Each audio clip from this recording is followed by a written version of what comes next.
आवत्यास्माकं रोदे सौभागमूर्ते सकरुणा। श्रीभागवत प्रतिपद मणिवर भावांशभूषिता मूर्ते श्रीवल्लभाभिधान स्तनोतु निजदासस्य सौभाग्यम्। निधाय हृदि गोपीशं गोवर्धनधरं प्रभुं गुणगानं मुदा कुर्वे तस्याश्रयपरायणः। श्री गोवर्धननाथ की, श्री आचार्य जी, श्री महाप्रभु जी की, श्री गोसाई जी परम दयाल की, श्याम सुंदर श्री यमुने मरण जी की, श्री बाल कृष्ण लाल की। श्रीमद् वल्लभाचार्य चरण ने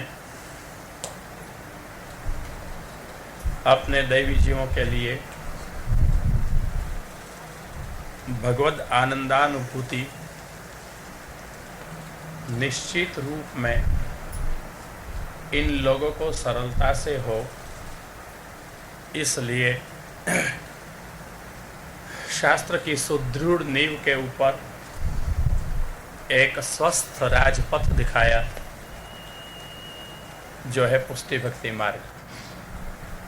जिस मार्ग से भगवान अवश्यमेव भक्तों को मिलते ही हैं। समर्थ भगवान और कोई भी प्रकार से किसी को भी मिल सकते हैं। कोई बंधन में, नियम में भगवान को बांधना शक्य है ही नहीं। परंतु श्री गोपांगनाओं ने जिस पथ से प्रभु को प्राप्त किए, प्रभु से अपने प्रेम संवेदन अभिव्यक्त किए, सच कहूं तो प्रभु को अपने प्रेम में परवश बना दिए, अथवा प्रभु ही इनके प्रेम में परवश हो गए। ये सारी बातों का संकलन करते हुए यह स्पष्ट मार्ग दिया है। स्वतंत्रतया अनुभव देने में प्रभु समर्थ तो है, सर्वसमर्थ हैं। न उसके ऊपर कोई नियम लादे जा सकते हैं, परंतु कब अनुभव देगा, कब मिलेगा, वो कोई निश्चित रूप से कहा नहीं जाता है। इसलिए वो निश्चित मार्ग है जहाँ निश्चिंत हो सकते हैं हम प्रभु के अनुभव के विषय में। इसलिए वहाँ भगवान सर्वथा सुलभ होते हैं। जब हम दास के रूप में हमारा कुछ कर्तव्य करना चाहते हैं, तो कोई रास्ता हमारे लिए निश्चित किया है, जहाँ रुचि से लेकर के जीव फल पर्यंत पहुँचता है। ये क्रम देखते देखते आगे बढ़े, वहाँ भूलना, रुकना कोई संभव नहीं रहता है। ऐसा ये सुरक्षित मार्ग है। आंख बंद करके दौड़ते जाओ। धावन निमिल्यवार नेत्रे न पतेत न स्खलेत इह। न वो गिर जाएगा, न वो मार्ग से बाहर निकल जाएगा। चाहे आंख बंद रखते हुए इस मार्ग पे वह दौड़ता रहेगा। कोई जगत का ऐसा सलामत मार्ग न मिलेगा जहां दौड़ने वाला सलामत दौड़ता होगा। दौड़ना स्वयं संभव है मैदान में, वो दौड़ता है अपने मार्ग पर, और वो मार्ग पर दौड़ने पर भी किसी से न टकरा जाता है, न वो मार्ग से बाहर चला जाता है। इनमें भगवान ने जो बीज रखा वो व्यसन तक पनपता रहता है, फिर होता है फल प्राप्त। इनमें बीज है रुचि, जो महात्म ज्ञान बिना ही इंद्रिय अंतःकरण की स्वाभाविक भगवान के प्रति वृत्ति और प्रवृत्ति है। श्रवणादि 9 साधनों से उसको जब परिपुष्ट की जाए या संस्कृत की जाए तब वो हो जाता है प्रेम। जैसे जमीन में बोया हुआ बीज क्रमशः वृद्धि प्राप्त करता है, अंकुरित होता है, ऐसी तरह से ये रुचि के है अंकुर श्रवणादि, और इसके अधिक आगे बढ़ने पर उसका विकास है प्रेम। प्रेम का लक्षण हमने देखा, स्नेहाद राग विनाशस्य, भगवान में स्नेह होने से हमारा राग विनाश हो जाएगा, संसार राग संपूर्णतया निकल जाएगा। और जब राग जाए तो द्वेष, उनके द्वंद्व में होने से द्वेष भी चला जाएगा। संसार रूप अहंता ममता में से अथवा अहंता ममता घटित पदार्थों में से जब हमारा राग द्वेष संपूर्ण निकल जाए, समझ ले अब भगवान में प्रेम हुआ है। और आवश्यक होने से आज पुनः आपको बताता हूं कि रुचि भी तब जाने कि जब हमको कृष्ण रुचते हैं तब विषय नहीं रुचते हैं। यदा कृष्ण रोचते तदा विषयाः न रोचन्ते, ये वल्लभाचार्य जी के वाक्य को हमेशा याद रखना। अगर हमारी रुचि कृष्ण में होगी, विषय में रुचि नहीं रहेगी। जब तक हमारी रुचि विषय में है तब तक हमको कृष्ण रुचता नहीं है। जरूर मान लेते हैं कि हमको रुचि भगवान में है, परंतु वास्तव में नहीं है। इसलिए ये स्पष्ट समीकरण समझ लेना, यदा कृष्ण रोचते तदा विषयाः न रोचन्ते।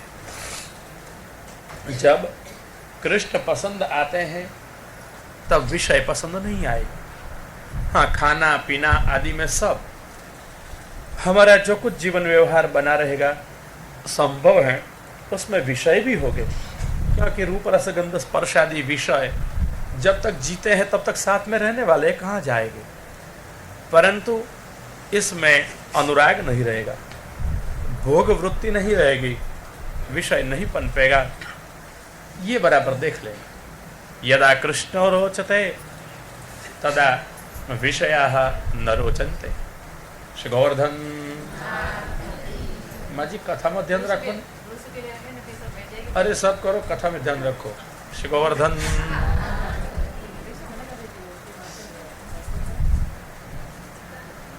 आपका ध्यान आगे बैठती और फिर एम कर में रखती हो। माँ जी कथा में रखो ना।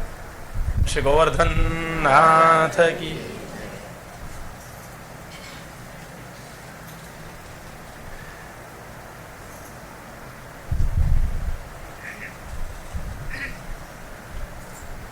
श्री गोवर्धन नाथ की। टैप रिकॉर्ड थोड़ा यहाँ पर चलता है, यहाँ कोई विचारों का सूक्ष्म अनुसंधान का तंतु कमल जैसा कोमल चलता है। फिर ध्यान इधर उधर ले जाओ ना तो इतना विक्षिप्त हो जाता है। और सारे दिवस में थोड़ा समय मिलता है प्रभु में चित्त रखने के लिए। फिर जो सेवा और कथा और जैसे मंदिर स्थल दर्शन आदि हो, वहाँ पर भी हम चित्त जब भगवान में नहीं रख सकेंगे, कहाँ जाएंगे और क्या करेंगे।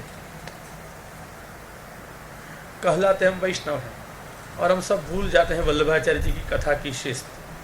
खुद रणछोड़ जी गोविंद दुबे से बात करवाते थे तो महाप्रभु ने कथा बंद कर दी थी, फिर कभी नहीं सुनाई कथा। इन लोग थे तब तक। ये संप्रदाय के हम हैं और फिर भी न कथा की शिस्त समझते हैं, न सेवा की, न दर्शन की। यही प्राकृतपना हमारा पनपता ही रहता है और वही चलता है। कब छूटेंगे इससे। श्री गोवर्धन नाथ की।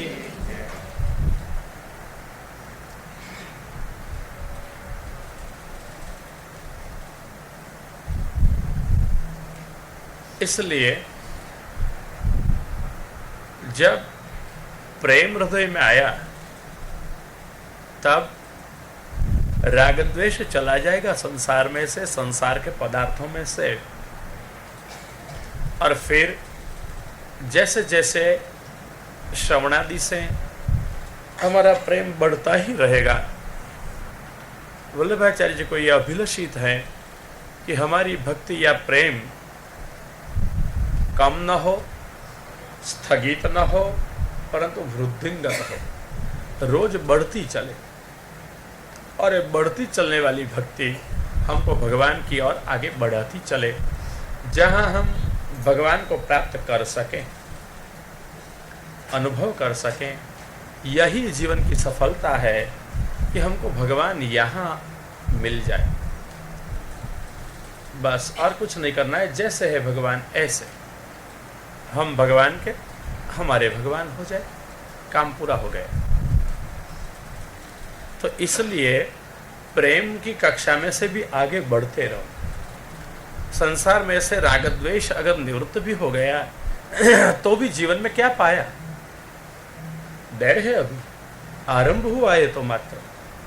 अगर किसको साक्षात भगवान दिखाई भी दिए तो भी ये परम फल पुष्टि मार्ग में नहीं है। भगवान साक्षात मिल जाए वो भी शुरुआत हुई पुष्टि मार्ग की। अब आप सेवा करोगे, साक्षात नहीं मिलते तो सेवा किसकी करते? इसलिए साक्षात्कार के बाद शुरू होता है वो पुष्टि मार्ग होता है। साक्षात्कार तक पहुंचता है वो तो मर्यादा मार्ग होता है, परंतु यहां तो आरंभ होगा सेवा से अब। और इसलिए प्रेम से जैसे आगे बढ़ो, आएगी आसक्ति। कैसे जाना जाए कि अमुक व्यक्ति को भगवान में आसक्ति है?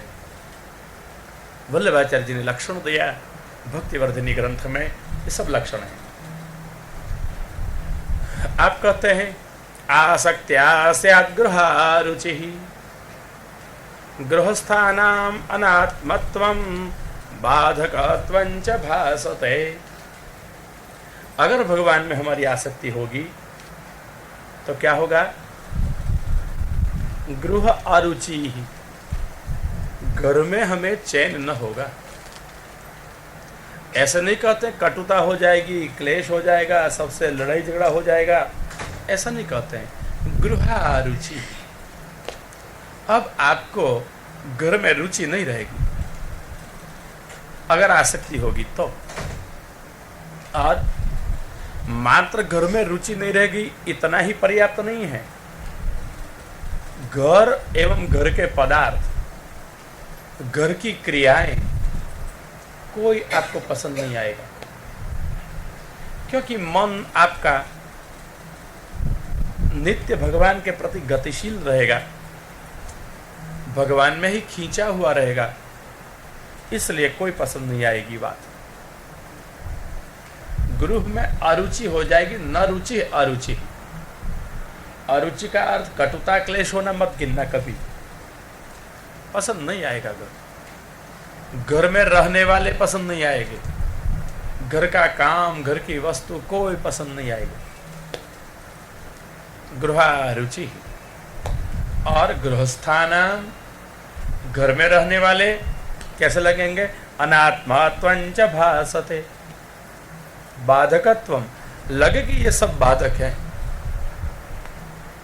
जैसे नारद जी को लगी कि अपनी माँ ही अपने भगवान मार्ग में जाने में अवरोध है, परंतु विरोध नहीं किया था। नाराज माँ को करके नारद महर्षि जी नहीं चले गए थे, माँ को नहीं पीड़ा कराई थी, परंतु नारद मुनि के मन में ये बात तो जरूर थी, अब घर में रहना उसको रुचिकर नहीं लगता था। महर्षि नारद घर से चला जाना चाहते थे, परंतु माँ दुखी होगी यह सोचते हुए गए कहीं नहीं।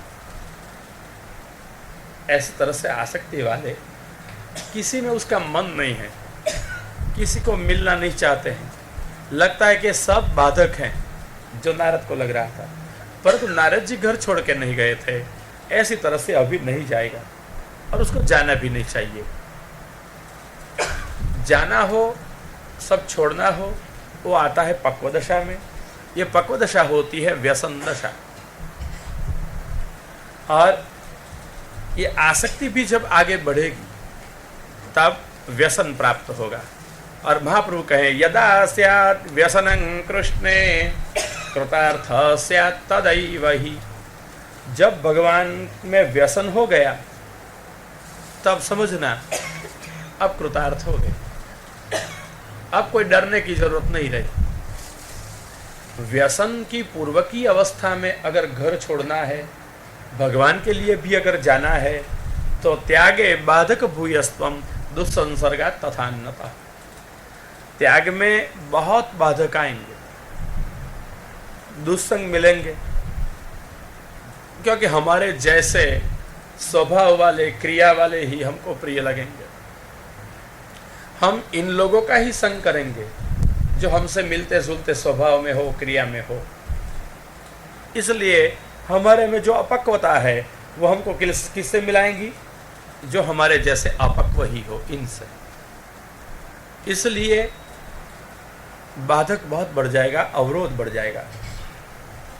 हर अन्न को छोड़ नहीं सकेंगे, भोजन तो चाहिए। किसी का कुछ भी लेंगे, खाएंगे, अपराध वही खड़ा हो जाएगा। आप कहोगे सब वैष्णव लोग भोग धर के प्रसाद लिवाएंगे, तो मैं कहता हूँ ठाकुर जी आरोग्य यहाँ होंगे नहीं, ये प्रश्न रहेगा। जहाँ द्रव्य शुद्धि नहीं है वहाँ भगवान आरोग्य होंगे, एक प्रश्न है। अथवा द्वितीय प्रश्न की सोचें तो जहाँ यद्यपि द्रव्य के शुद्ध होते हुए भी हमारी प्रक्रिया भोग धरने की जब तक शुद्ध नहीं है, भगवान आरोग्य होंगे, ये प्रश्न होंगे। भोग सबको ही धरते हैं, कभी कभी मन में विचार आता है भगवान आरोग्य होंगे। जहाँ जहाँ पुष्टि मार्ग में भोग धरा जाता होगा वहाँ वहाँ भगवान आरोग्य होंगे या नहीं आरोग्य होंगे? भगवान आरोग्य है वो सिद्धांत है, भगवान आरोग्य हैं। ये मर्यादा मार्ग के भगवान की तरह वो मात्र सुगंध लेने वाले भाव के भूखे, ऐसा नहीं है। कोई लोग वेद के प्रमाण से कहते हैं भगवान नहीं आरोग्य हैं, क्योंकि उपनिषद में कहा गया है कि अनश्नन अन्यो अभिचाकशीति, बिना आरोग्य ही दूसरा देखा करता है। उद्वास सुपर्णा सयुजा सखाया समाना, ये श्रुति है। वहाँ ये कहा गया अनश्नन अन्यो अभिचाकशीति, खाए बिना अन्य प्रकाशित रहता है। इस श्रुति से लोगों ने कहा भगवान आरोग्य नहीं है। आप लोग भोग धरती हो, भगवान आरोग्य हैं? धरती हो बेन? भगवान आरोग्य है आपके? हाँ, आरोग्य हैं। आप लोग धरते हो? आरोग्य है भगवान? अच्छा, आपकी श्रद्धा है, जरूर आरोग्य है, तो मेरा धन्यवाद है। जरूर आरोग्य हैं, बहुत सुंदर। परंतु अब सोचें कि उपनिषद ने कहा अनश्नन, वे आरोग्य नहीं है, मात्र हंसते रहते हैं, प्रकाशित रहते हैं। इसलिए शंकरों ने एवं ज्ञान मार्ग वालाओं ने भी कहा कि ये भगवान आरोग्य नहीं है। फिर कई भक्ति मार्ग वालाओं ने भी अनुमान लगाया, हाँ भगवान क्या आरोग्य, हो तो भाव के भूखे हैं, इसलिए हमारा भाव चाहिए। लड्डू पूरी तो हमको चाहिए, भगवान को मात्र भाव चाहिए। कुछ करो नहीं, आंख बंद रख के भाव करो। ऐसा अर्थ कहाँ पर नहीं है, ये सब अनर्थ हैं। भगवान जो श्रुति में कहा गया अनर्शनन नहीं आरोग्य है, वास्तव में ये श्रुति पुरुषोत्तम के लिए नहीं है। यह श्रुति में अंतर्यामी का वर्णन है, और वो अंतर्यामी भोग करोगे या नहीं इसकी वह चिंता नहीं है, वहां कर्मफल भोग का प्रश्न है। तो अंतर्यामी जीव के साथ हृदय में रहता है। जो कर्म जीव करता है लिंग शरीर से, कराता है स्थूल शरीर से, इसका सारा फल भोग जीव को करना पड़ता है। परंतु साथ में रहा हुआ, हृदय में रहा हुआ जो अंतर्यामी है, वो साक्षी है, वो अपनी माया में सबको भटकाता रहता है। गीता में कहे ऐसे प्रमाण से कि ईश्वर सर्वभूतानां हृदयेशे अर्जुन तिष्ठते ब्राह्मयन् सर्वभूतानि यंत्रारूढ़ानि माया। वो अटकाएगा नहीं, वो भटकाएगा। तो ये अंतर्यामी कर्मफल भोग नहीं करता है, जीव को भटकाने पर भी साक्षी है। तो यहाँ श्रुति में जो न आरोगना कहा वो अंतर्यामी के बारे में कहा गया है, सेवा लेने वाले पुरुषोत्तम के बारे में नहीं। तो पुरुषोत्तम तो आरोगते हैं, और हम सब जब भोग धरते हैं तब आपने ठीक ही कहा आरोगते हैं, तो सिद्धांत से आरोगते हैं, आरोग सकते हैं, आरोग रहे भी हैं, परंतु कहाँ आरोगेंगे? एक बात, जो वस्तु हम ठाकुर जी को धर रहे हैं, ये वस्तु ठाकुर जी के योग्य हो ऐसी रीत से लाई जाए, भोग धरी जाए तो आरोग्य। पहले तो हम गीता से सोचें, जहां भगवान स्वयं श्रीमुख से पुरुषोत्तम कृष्ण कह रहे हैं मैं आरोगता हूं। आपको गीता के श्लोक सरल हैं, याद कराता हूं। पत्रम पुष्पम फलं तोयम यो मे भक्त्या प्रयच्छति तदहम भक्ति उपहृतम अश्नामि प्रयतात्मनः। भगवान ने स्पष्ट कहा अश्नामि, मैं आरोगता हूं, मैं भोजन करता हूं। क्या क्या? पत्रम, एक पत्र भी धरा जाए,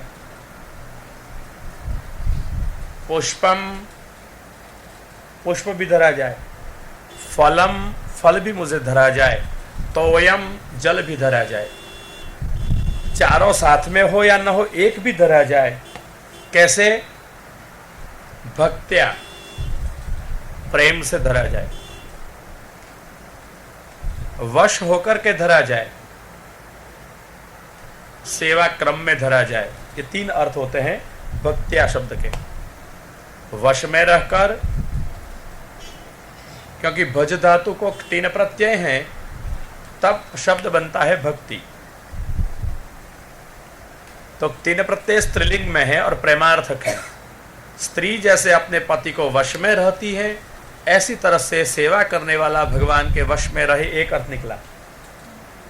ऐसा समझ में, अपनी मर्जी से कुछ नहीं करने का, भगवान की मर्जी से करने का, भगवान की वश में रहने का। हम तो भगवान को वश में करके बैठे हैं, जो करना हो करे, जब करना हो तब करे, जितना और जैसे करना हो करे। ये दास धर्म की मर्यादा कितनी अद्भुत चलती है हमारी। और यहाँ क्या दिखाते हैं समझना, कि वश हो करके करे। तो स्त्री सन्नारी जैसे अपने सतपति की वश में रहती हैं और फिर सतपति को वश भी कर लेती है अपनी वशता के कारण। यह वशीकरण, वश रहना, तो वश कर सकते हैं। तो भगवान भक्त की वश में रहते हैं जब भक्त भगवान की वश में रहा होता है। इसलिए भक्ति शब्द के अर्थ में तीन प्रत्यय स्त्रीलिंग में होने से यह सूचित होता है कि भक्त भगवान की वश में रहता हो। दूसरी बात, प्रेम हो, लाचारी से वश में रहता वैसा नहीं। काम कढ़ाना है, अपने हाथ से कुछ नहीं कर सकता है, तो महाराज जब आप करोगे वो होगा, कहते हुए लाचारी करे और भगवान की वश में रहे, वो वशत्व नहीं, परंतु प्रेम पूर्वक का वशत्व है।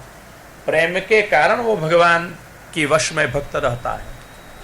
और तीसरा, भज सेवा, सेवा के हेतु वश में रहता है। तो सेवा, वशत्व और स्नेह, ये तीन का समन्वय है भक्ति। भगवान कहते हैं पात्र दो, पुष्प दो, फल दो, जल दो, परंतु कैसे? भक्त्या, मेरी वश में रहकर, मुझ में प्रेम रखकर, मेरी सेवा के क्रम से दो। मतलब अपनी अपनी उपजाई हुई सेवा पद्धतियां से भगवान कुछ नहीं आरोगते हैं। जो सेवा की पद्धति, आप जो कोई संप्रदाय में हो, वो संप्रदाय के अनुकूल सेवा की रीत रखी हो तो भगवान आरोगते हैं। एक गीता का प्रामाण्य से दिखा रहा हूं, क्योंकि सबको ऐसा नहीं लगे कि पुष्टि मार्ग की ही बात चलती है। गीता तो सबके लिए प्रमाण है। जरूर मैं पुष्टि मार्ग की बात कहूंगा, परंतु गीता से पहले कहना चाहता हूं।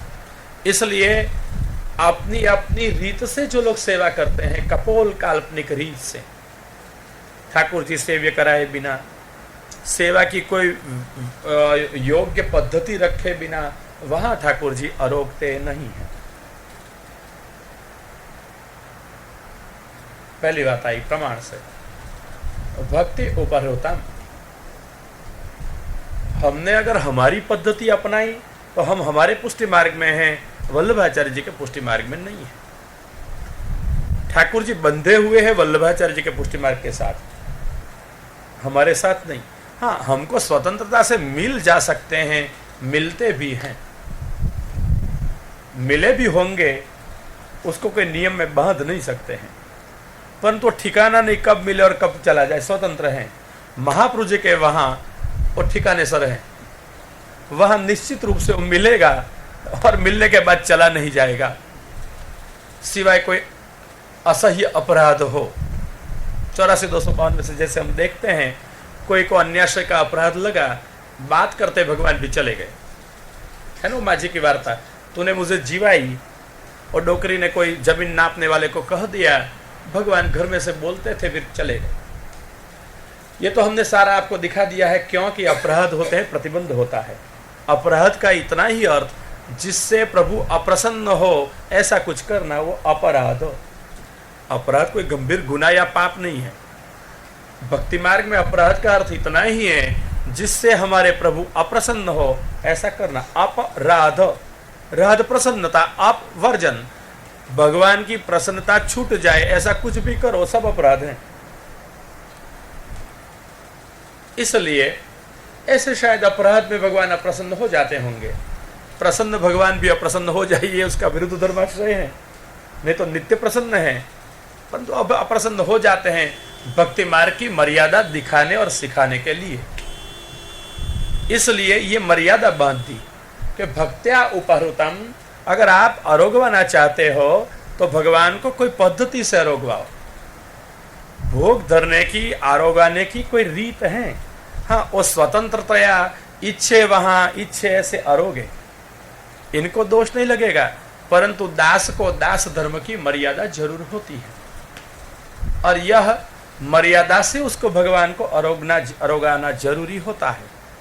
इसलिए वल्लभाचार्य जी ने जो मर्यादा दी, वो मर्यादा से भोग धरा जाए, जरूर भगवान आरोगते हैं। कौन से शब्द में से सारी कथा आई? भक्ति, समझ गए? कहाँ थी? गीता में। तदहम भक्ति उपहृतम अश्नामि, भगवान प्रेम से दिया हुआ आरोगने के लिए बंध जाते हैं, सम्मुख से प्रतिज्ञा करते हैं अश्नामि। क्यों कहते हैं अश्नामि? कि मैं जरूर रोकता हूं, पर तू कहां तक? भक्ति उपहृतम, भक्ति से धरी हुई वस्तु हो तो, कौन सी भी चीज हो। देखो मर्यादा में भी मिलेगा आपको। पात्र किसने धरे? पात्र किसने धरे भगवान को?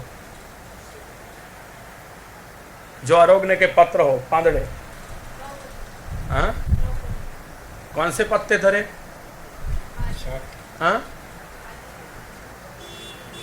वो माने गए बहन द्रौपदी ने। हाँ, ये बहन जो कथा कहती है, मैं समझ गया कि द्रौपदी के अक्षय पात्र में लोग कहते भाजी का, वो वार्ता प्रसिद्ध है, इसलिए वो बहन ने बिचारी ने ऐसा कहा। सचमुच ऐसा नहीं है, भागवत में तो नहीं है। लोग कहते हैं कथा में और हम सुनते हैं, इसलिए बोलते हैं कि दुर्वासा ऋषि जब आए, आतिथ्य बेला व्यतीत हो चुकी थी, द्रौपदी का अक्षय पात्र उसके भोजन के बाद कुछ देता नहीं था, और दुर्वासा को दुर्योधन की प्रेरणा थी, उनने खूब सेवा की थी।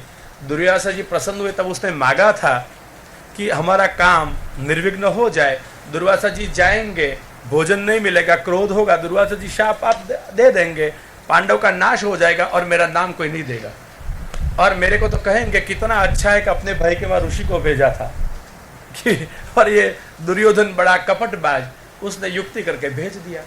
और सचमुच दुर्वासा जी तब आए जब अक्षय पात्र में सब कुछ मिल नहीं सकता था, और घबरा गई द्रौपदी, अब क्या भोजन कराया जाए, और जंगल में क्या मिले।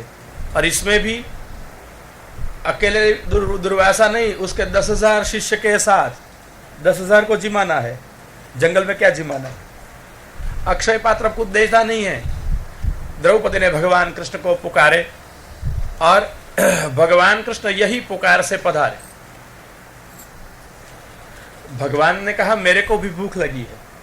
अब वार्ताकारों ने, उपाख्यानकारों ने बना दिया कि यही भगवान आए, और उनने घर में जब कुछ न देखा, झोपड़ी थी जंगल में, तो कुछ न देखा, द्रौपदी का अक्षय पात्र देखा, वहां एक भाजी का पत्ता लगा हुआ था, लिया, मुंह में रखा और सबको तृप्त कर दिए।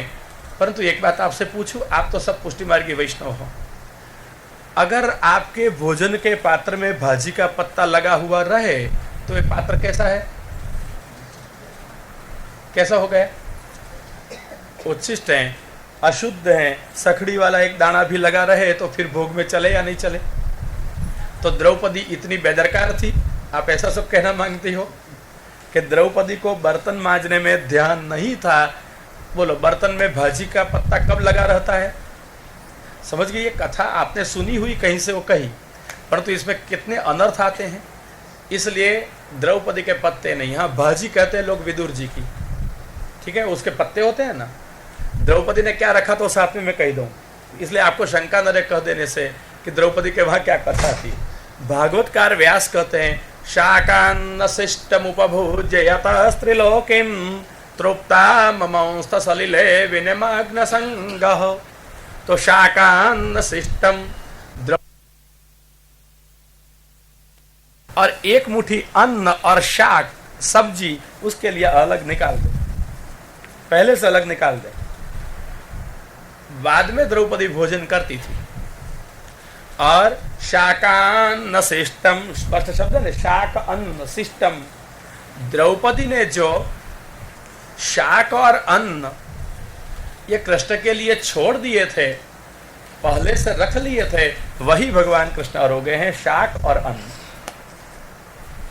भाजी का पत्ता तो उपाख्यानों में बहुत कुछ आता है, ऐसा नहीं था। अच्छा, फिर भी अब विदुर ने क्या रोगाया? भाजी अरोगवाई, पत्ते होते हैं ना उसमें, तो भाजी के पत्ते विदुर जी के। तो एक मर्यादा भक्त, गीता में से 4 को हम खोज लेंगे कि मर्यादा में विदुर जी ने भाजी के पत्ते अरोगवाए कहते हैं, मैं ना नहीं कहूंगा, परंतु लोग कहते हैं विदुर जी बहुत गरीब थे, घर में कुछ नहीं था, इसलिए भाजी ले आए थे।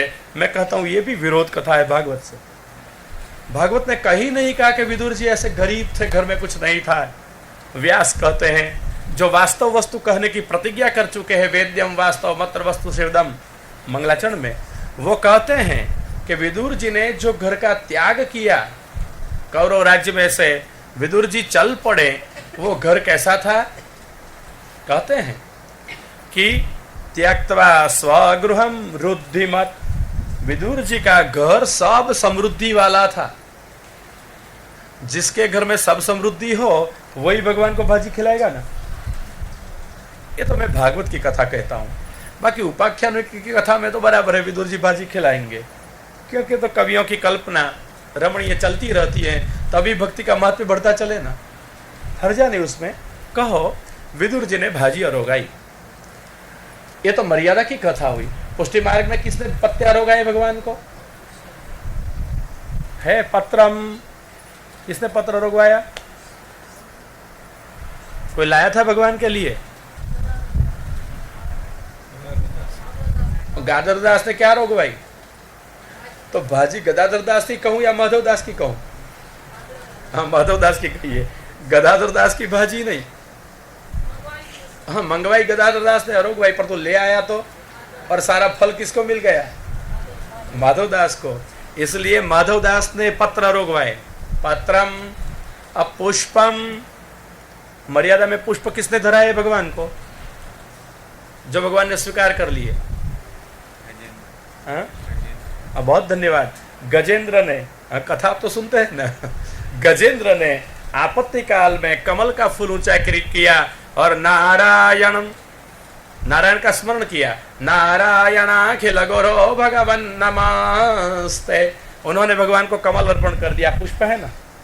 अच्छा, पुष्टि मार्ग में किसने पुष्प अर्पण किया? 1 लाख रुपया का फूल जमुनादास जी ले आए थे, अपने घर के ठाकुर जी को धरा और पर्वत ऊपर श्रीनाथ जी का मस्तक झुक गया। फलम, मर्यादा मार्ग में फल किसने अरोगाए ठाकुर जी को? बहुत सुंदर। हाँ हाँ, आप दोनों सच्चे हैं। वो कहते हैं कि विदुर पत्नी ने अब सोचे फल अरोगवाए थे या फल के छिलके जो कुछ हो फिर अरोग गए ठाकुर जी तो प्रेम परवशता में। और वो कहते बेर अरोगवाए शबरी ने, बहुत अच्छी बात है, शबरी ने बेर अरोगवाए थे। कैसे बेर? ये भी एक झूठी कथा चली। लोग कहते हैं शबरी ने झूठे बेर अरोगवाए। एक श्रोता ने तो मेरे को वहां तक कहा था कि बड़े बड़े ऋषि मुनि तप करते थे, बड़े बड़े पंडित रह गए और शबरी के बेर राम अरोग गए, हम तो शबरी के बेर रखेंगे।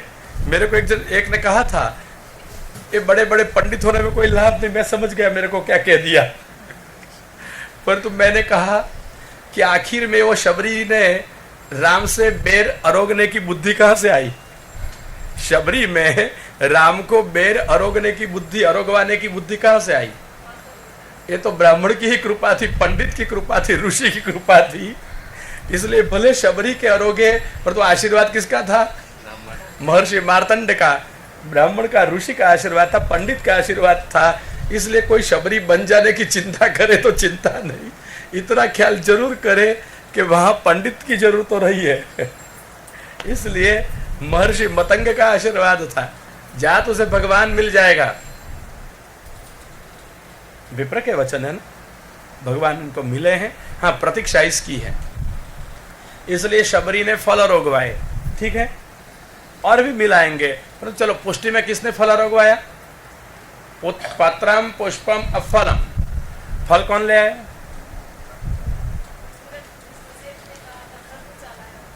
हाँ, वो शेठ ने कहा था वो खरबूजा ले आया। कितना रुपया का? 1000 रुपया दे करके। 1000 रुपया में फिर पूछा था क्यों लाया इतना महंगा? बस ये उसके साथ ठाकुर जी खेलने लग गए। उसने अरोगवाया फल। अब जल, मर्यादा में ठाकुर जी को जल किसने अरोगवाया?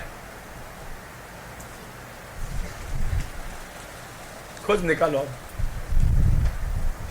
ठाकुर जी जल कहते मैं प्रेम से रोकता हूं, तो सोचो ठाकुर जी को जल किसने अरोगवाया?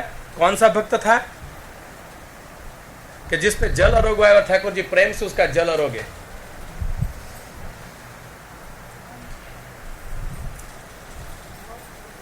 हाँ, कौन? कौन मोहन? कौन का जल अरोगे आप?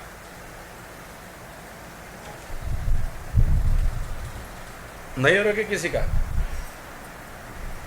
अरोगते होंगे, हमको क्या है, हमको तो हमारा पानी मिले या नहीं उसकी चिंता है। ठाकुर जी को तरस लगे तो किसी का भी पिया है, और जो भक्त है उसको पिला दे। हमको तो इतनी चिंता है हमको फ्रिज का मिले या नहीं मिले, हमको हमारा पानी ठंडा चाहिए। ठाकुर जी को मिले तो ठीक है, नहीं मिले तो ठीक है, पी लेगा अपने आप। अब याद नहीं आता है पानी किसने पिलाया प्रभु को?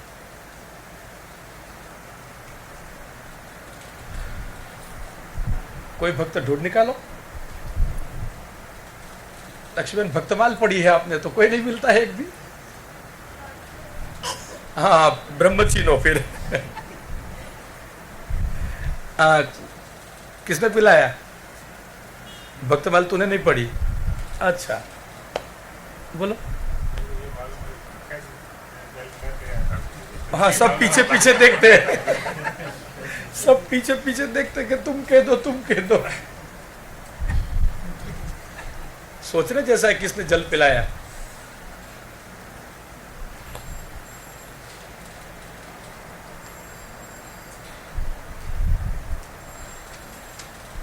अच्छा, पुष्टि में किसने पिलाया?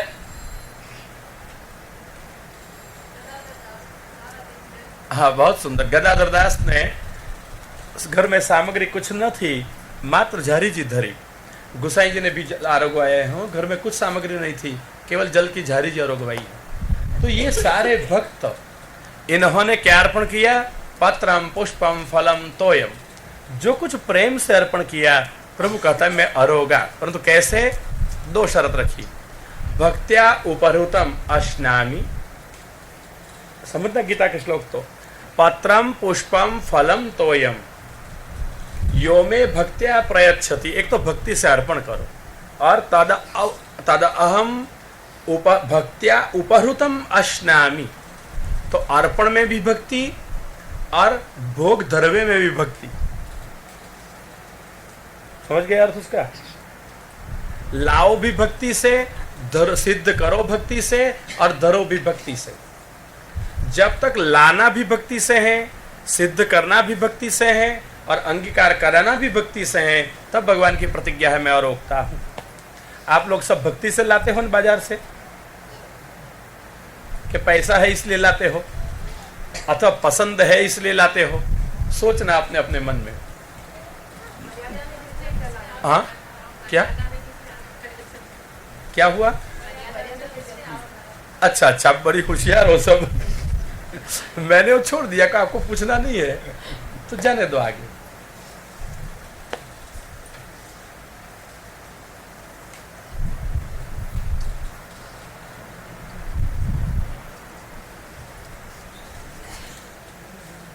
नहीं रुकवाया। अच्छा, रामचंद्र जी जब ऋषियों के आश्रम में पधारते थे, तब अत्रि महर्षि ने थके हुए भगवान राम को जल और फल दोनों लिवाए। हो गया संतोष? और वहां भगवान राम को अत्रि ने उपदेश दिया है, और अत्रि के पत्नी अनुसुईया महासती, इन्होंने सीता जी को एक बूटी दी और वस्त्र दिए हैं। इसी प्रसंग में कहा कि ये बूटी तू मुंह में रखेगी, प्राशन करोगी तो जो न भूख लगेगी न तरस लगेगी। इसलिए सीता जी ने यह बूटी मुख में रखते हुए कहते हैं, जब वो पधारी रावण के वहां, तब न भूख लगी न तरस लगी, न भोजन किया न जल पिया रावण के वहां, नहीं तो अशुद्धि तो आ जाती, इसलिए कुछ नहीं किया है। अथवा दूसरे पक्ष में सच्ची सीता तो कभी रावण के वहां पधारी नहीं। असल सीता है गार्हपत्य अग्नि में, और गार्हपत्य अग्नि ने जो छायात्मक सीता दी वो गई है रावण के वहां।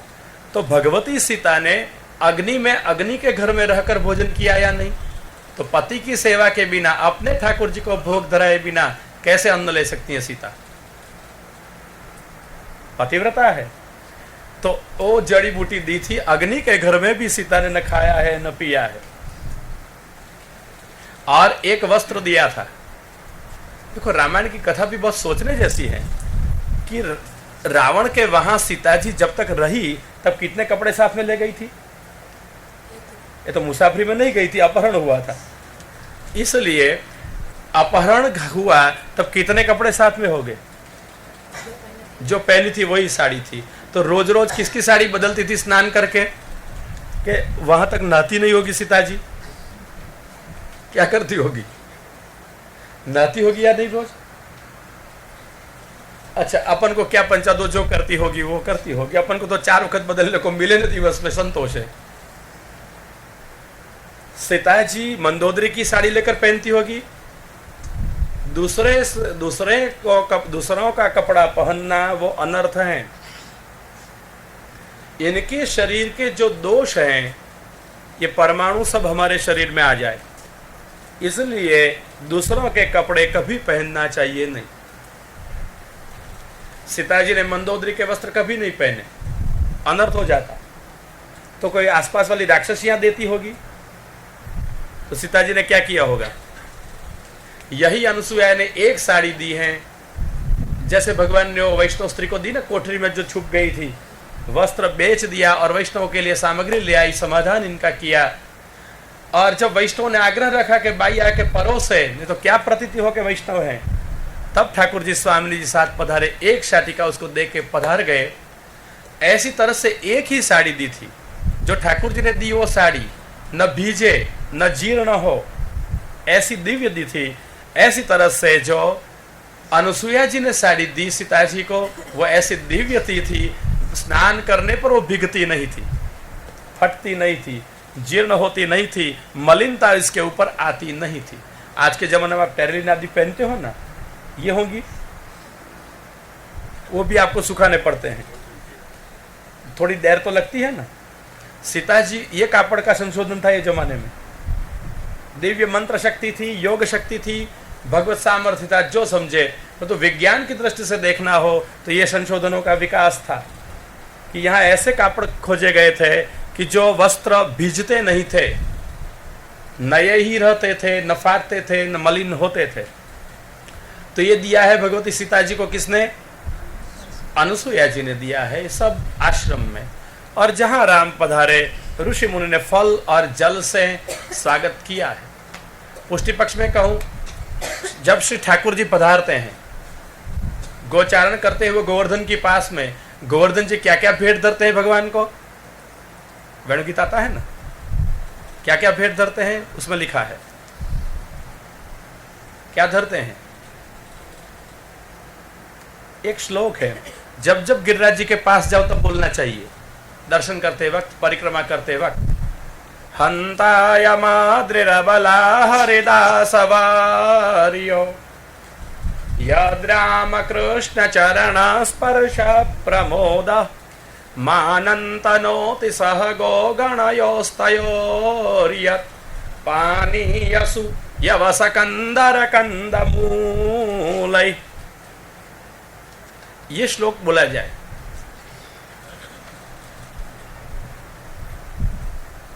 गिरिराज जी भगवान को ये चारे वस्तु अर्पण करते हैं, और चारों वस्तु पानीय हो गया ना, जल, सुयवस घास, कंदर कंद मूलई पत्र पुष्प फल जल, आगे सब। एक गिरिराज जी है जो भगवान को सब अर्पण करते हैं। सब कोई ने मुख्यतः एक एक वस्तु अर्पण की होगी, परंतु गिरिराज जी ने चारों अंगीकार कराई है। और इसलिए गिरिराज जी केवल हरिदास नहीं है, हरिदास वार्यः। गोपांगनाओं ने अभिवादन किया श्री गिरिराज जी का हरिदास वर्य शब्द से। इसलिए जब ये भक्ति पूर्वक लाया जाता है, भक्ति पूर्वक सिद्ध किया जाता है और भक्ति पूर्वक भगवान को भोग धरा जाता है, तब जरूर भगवान आरोग्यते हैं। इसलिए गीता के प्रामाण्य से मर्यादा हो या पुष्टि, भगवान जरूर आरोग्यते हैं, ये प्रमाण है।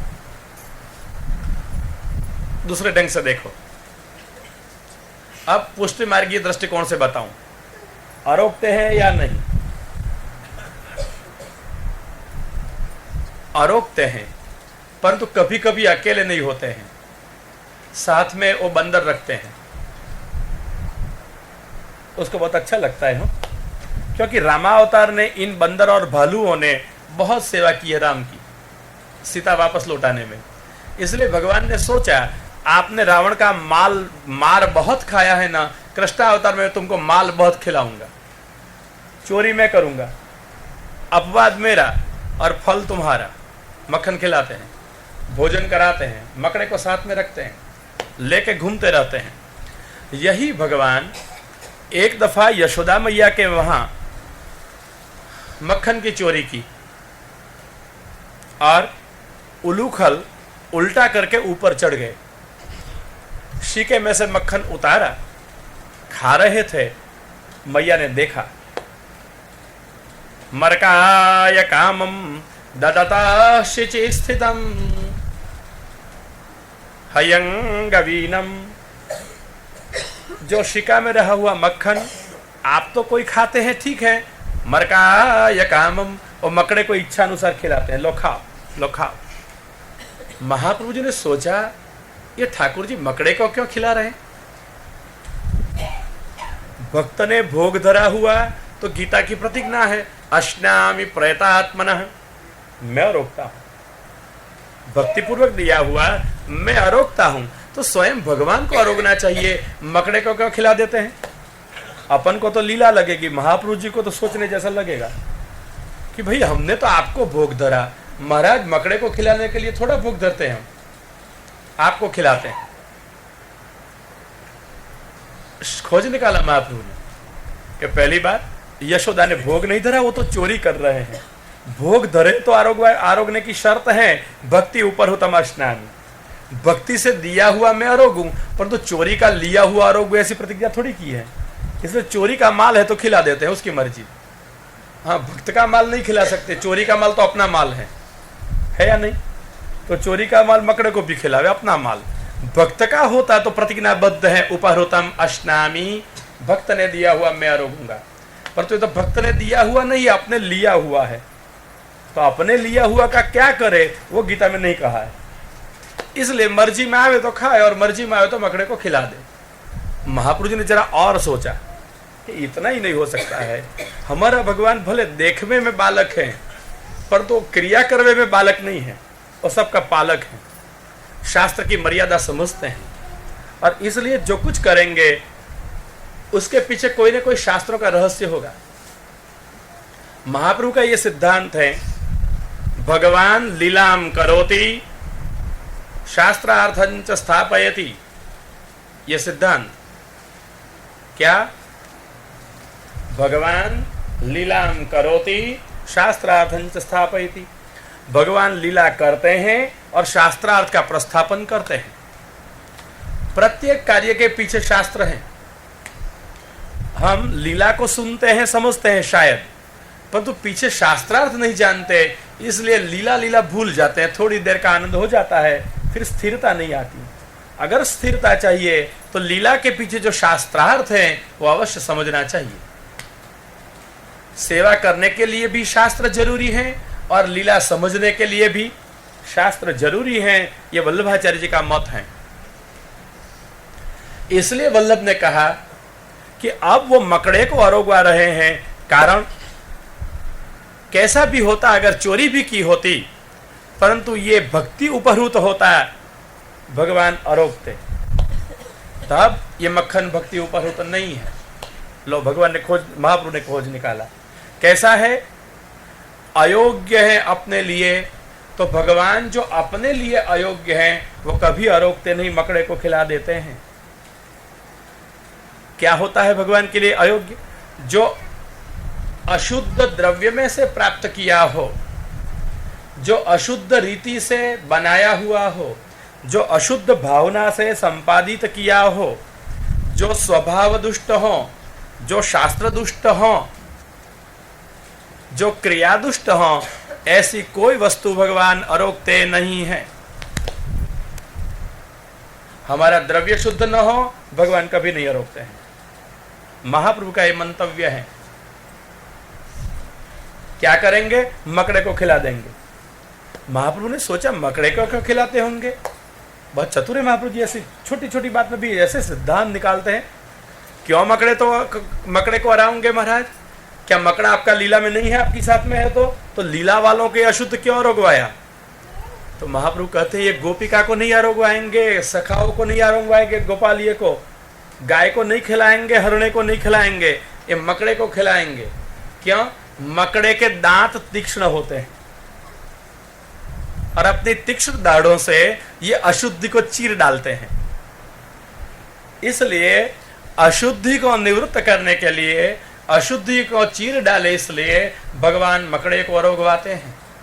तो समझना, कहीं हमारी ये क्षमय से कोई भी वस्तु प्राप्त करने में, सिद्ध करने में, भोग धरने में अगर अयोग्यता है, हमारा द्रव्य अयोग्य है, हमारी क्रिया अयोग्य है, हमारा भाव अयोग्य है, वस्तु अयोग्य है, स्वभाव आदि दुष्ट है, तो ठाकुर जी नहीं आरोगे, मकड़े को आरोगवाएंगे।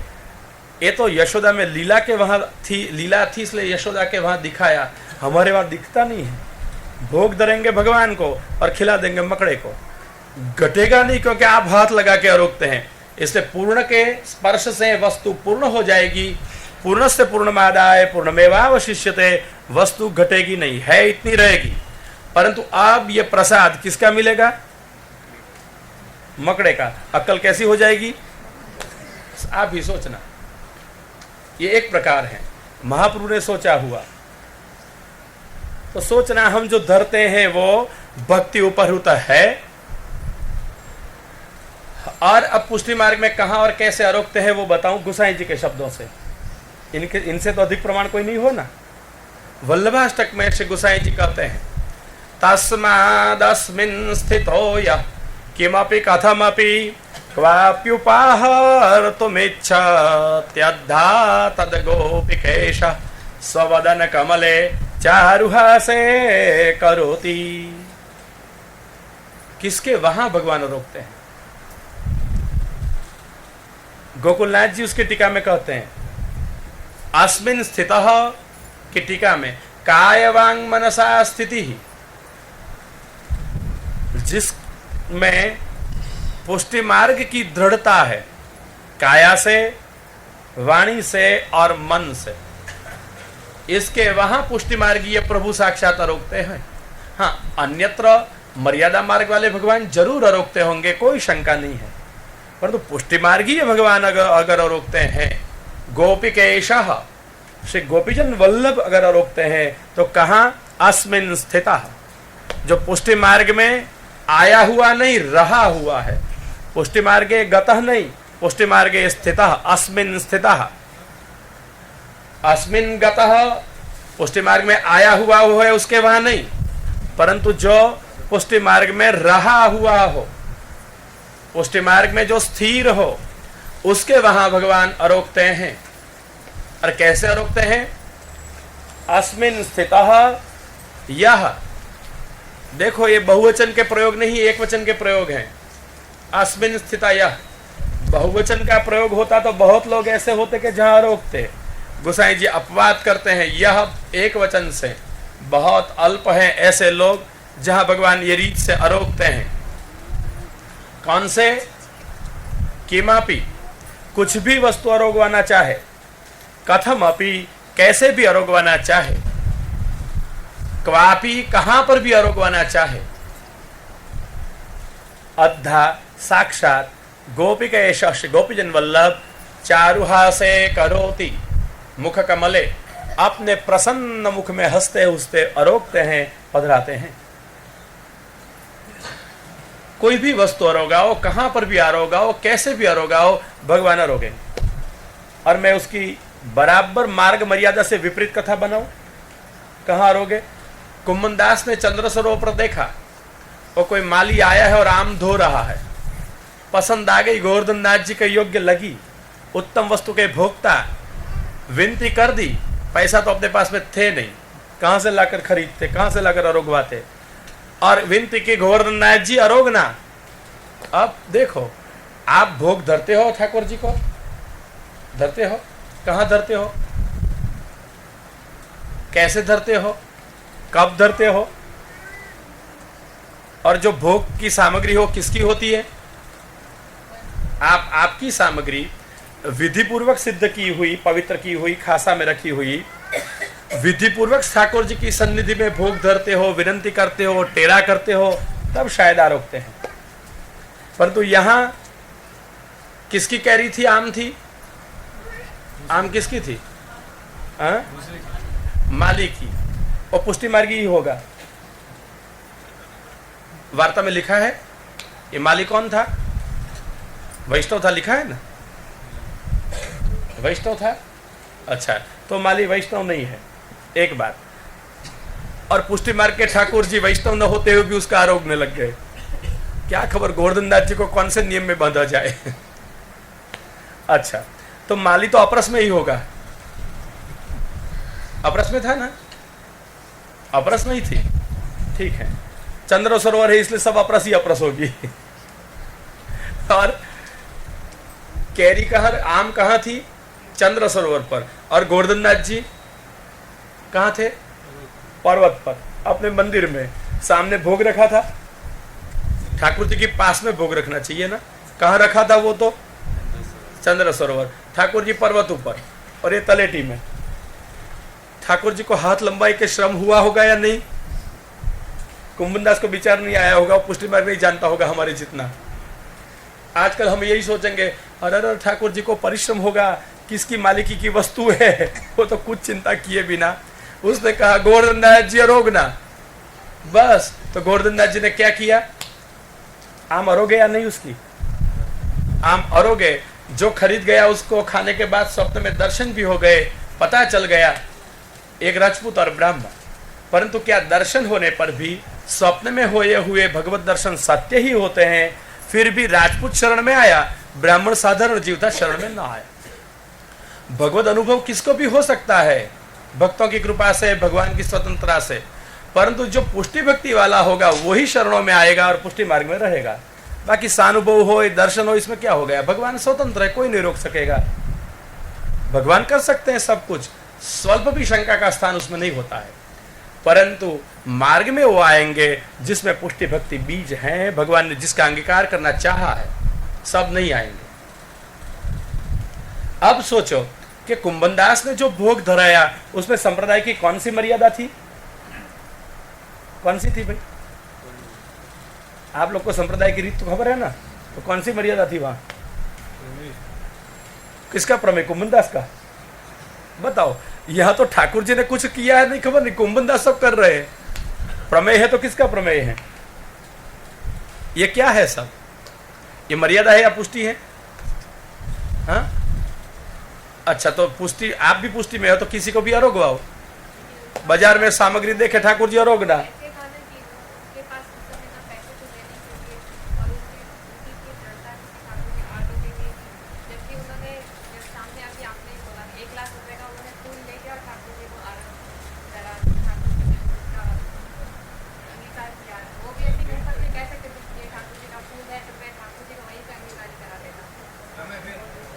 अच्छा है, बेबी बहन कहती है वो सोचे अपन। हम लोग सीरा पूरी खाएं और ठाकुर जी को कहेंगे आप खाली हम लोग भावना कर रहे हैं वो खा लेना। अच्छा, वो कह रही है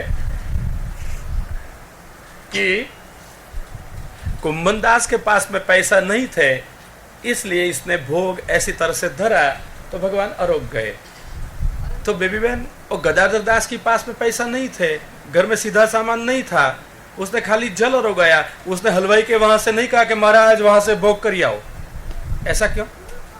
तो जिस जिसके पास पैसा न हो इसको कुंभनदास के जैसा करना चाहिए। ये तो सिद्धांत ऐसा हो गया फिर। तो फिर ठाकुर, हाँ? अच्छा, अब पूछता हूँ, गदाधर दास में प्रेम था या नहीं? अच्छा, तो जैसे उसने जल में भावना की इसलिए कुंभनदास नहीं कर सकते थे? कैरी, अच्छा, कुंभनदास ने ये सिद्धांत क्यों नहीं सोचा कि कैरी किसकी है, आम किसकी है? किसी की भी का आम धराई जाती है। अपने पास में पैसा नहीं हो तो नहीं धरना। पद्मनाभ दास ने क्या किया? अपने पास में पैसा नहीं थे, महाप्रभु जी की सामग्री भी नहीं रखी, हाँ, वापस लौटा दी। ठाकुर जी का सुख उसने नहीं सोचा। नहीं तो पद्मनाभ दास को ऐसा करना था कि महाराज गांव में जितने जितने हलवाई है उसके वहां पहुंच जाओ, मेरे पास में पैसा अब है नहीं और तुम्हारा सुख का प्रश्न है, हलवाई के वहां भोजन करके आ जाओ। ये तो ठाकुर जी हो, सचमुच एक घटना को तेरे को याद आई मेरे को, दादाजी ने कही थी मेरे को, ब्रजवल्लभ शास्त्री जी ने गोकुल में, अद्भुत घटना। एक गांव में छोटा सा मंदिर था, व्रज की कथा घटी हुई। वहां एक मुखिया जी और छोटा सा गांव और छोटा सा मंदिर, आमदनी कितनी हो सकती है? स्वल्प। और इसके कारभारी भी एक आध थे, तो रोज ध्यान कौन रखे ठाकुर जी का? घर का ध्यान रखे या प्रभु का ध्यान रखे? व्यापार धंधा करे या प्रभु की ओर देखे? और आमदनी क्या थी कि वहीवट करना जैसा था। बड़ी आमदनी हो तो किसी को आकर्षण भी हो ही जाए कि चलो वहीवट करें, व्यवस्था करें, ऐसा कुछ था नहीं। देखभाल कोई रखता नहीं था और मुखिया जी मिल गया, मेरा जैसा कोई होगा। उसने सोचा करना क्या है, उसने एक अद्भुत उपाय किया। सुबह में ठाकुर जी को ठन करे सही, घंटी बजावे, जगावे, न सिंहासन तैयार हो न जहरी जी, न भोग। कौन मालूम देता है तो भोग करेगा वो। जगावे और ठाकुर जी को कहे, महाराज भूख तो लगी होगी, गांव में बहुत लोग दूध दोते हैं, पधार जाओ और पी के आ जाना। भेज देता था वो। भूख लगी होगी तो महाराज किसी के वहां कलेऊ तैयार हो तो करके ही आना, फिर यहाँ के आशा मत करना। जब स्नान का वक्त हो तब उसको कहे, महाराज गांव में तालाब बहुत है, जहां मर्जी फाए यहाँ 2-4 डुबकी लगा के आना। सच ऐसा कहता था वो। फिर श्रृंगार के वक्त में कहे, महाराज गांव में कापड़ वाले बहुत हैं, दर्जी भी हैं, मर्जी हो ऐसे सिला के पहन लेना।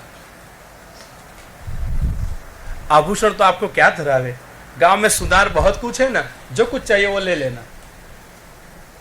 राजभोग में क्या कहे, महाराज गांव में घर घर में रसोई होती है, हलवाई के वहां मिठाई भी बनती है, क्यों तकलीफ करते हो, जो खाना वो खा के आ जाओ। और जो पत्तल निकले ना वो भोग भोग नहीं दृष्टि तो घेर ले जाए। घटी हुई घटना वो तो समझे क्या करने का, बोलने का एक बार ठाकुर जी को, और सब दर्शन करने वाले क्या करे, दर्शन। ठाकुर जी का क्या होता है किसी को पता नहीं चले, क्या पता चले सबको। ये तो कोई भाव वाला अच्छा मुखिया जी परंपरागत का हो तो प्रेम से ठाकुर जी की सेवा करे, बाकी तो ये लीला अद्भुत चले। बहुत कम लोग जान सके ठाकुर जी क्या करते हैं।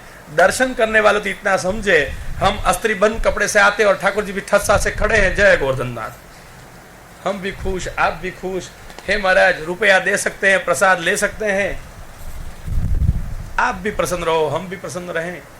ये सेवा क्रम चलता था, बहुत बहुत दिन तक ऐसा चला। फिर कारभारी जरा बदल गया, नया आया, उसने देखा है तो भारी गड़बड़ हो रही है, न कुछ वस्त्र का ठिकाना है न कोई भोग का ठिकाना है। निकाल दिया उसने मुखिया जी को, चलो महाराज ये तो नहीं चले, ठाकुर जी को भारी परिश्रम है, मैं व्यवस्था करता हूँ। उसने अपने वहां से व्यवस्था की, सामग्री की, और एक दूसरा मुखिया जी रख लिया।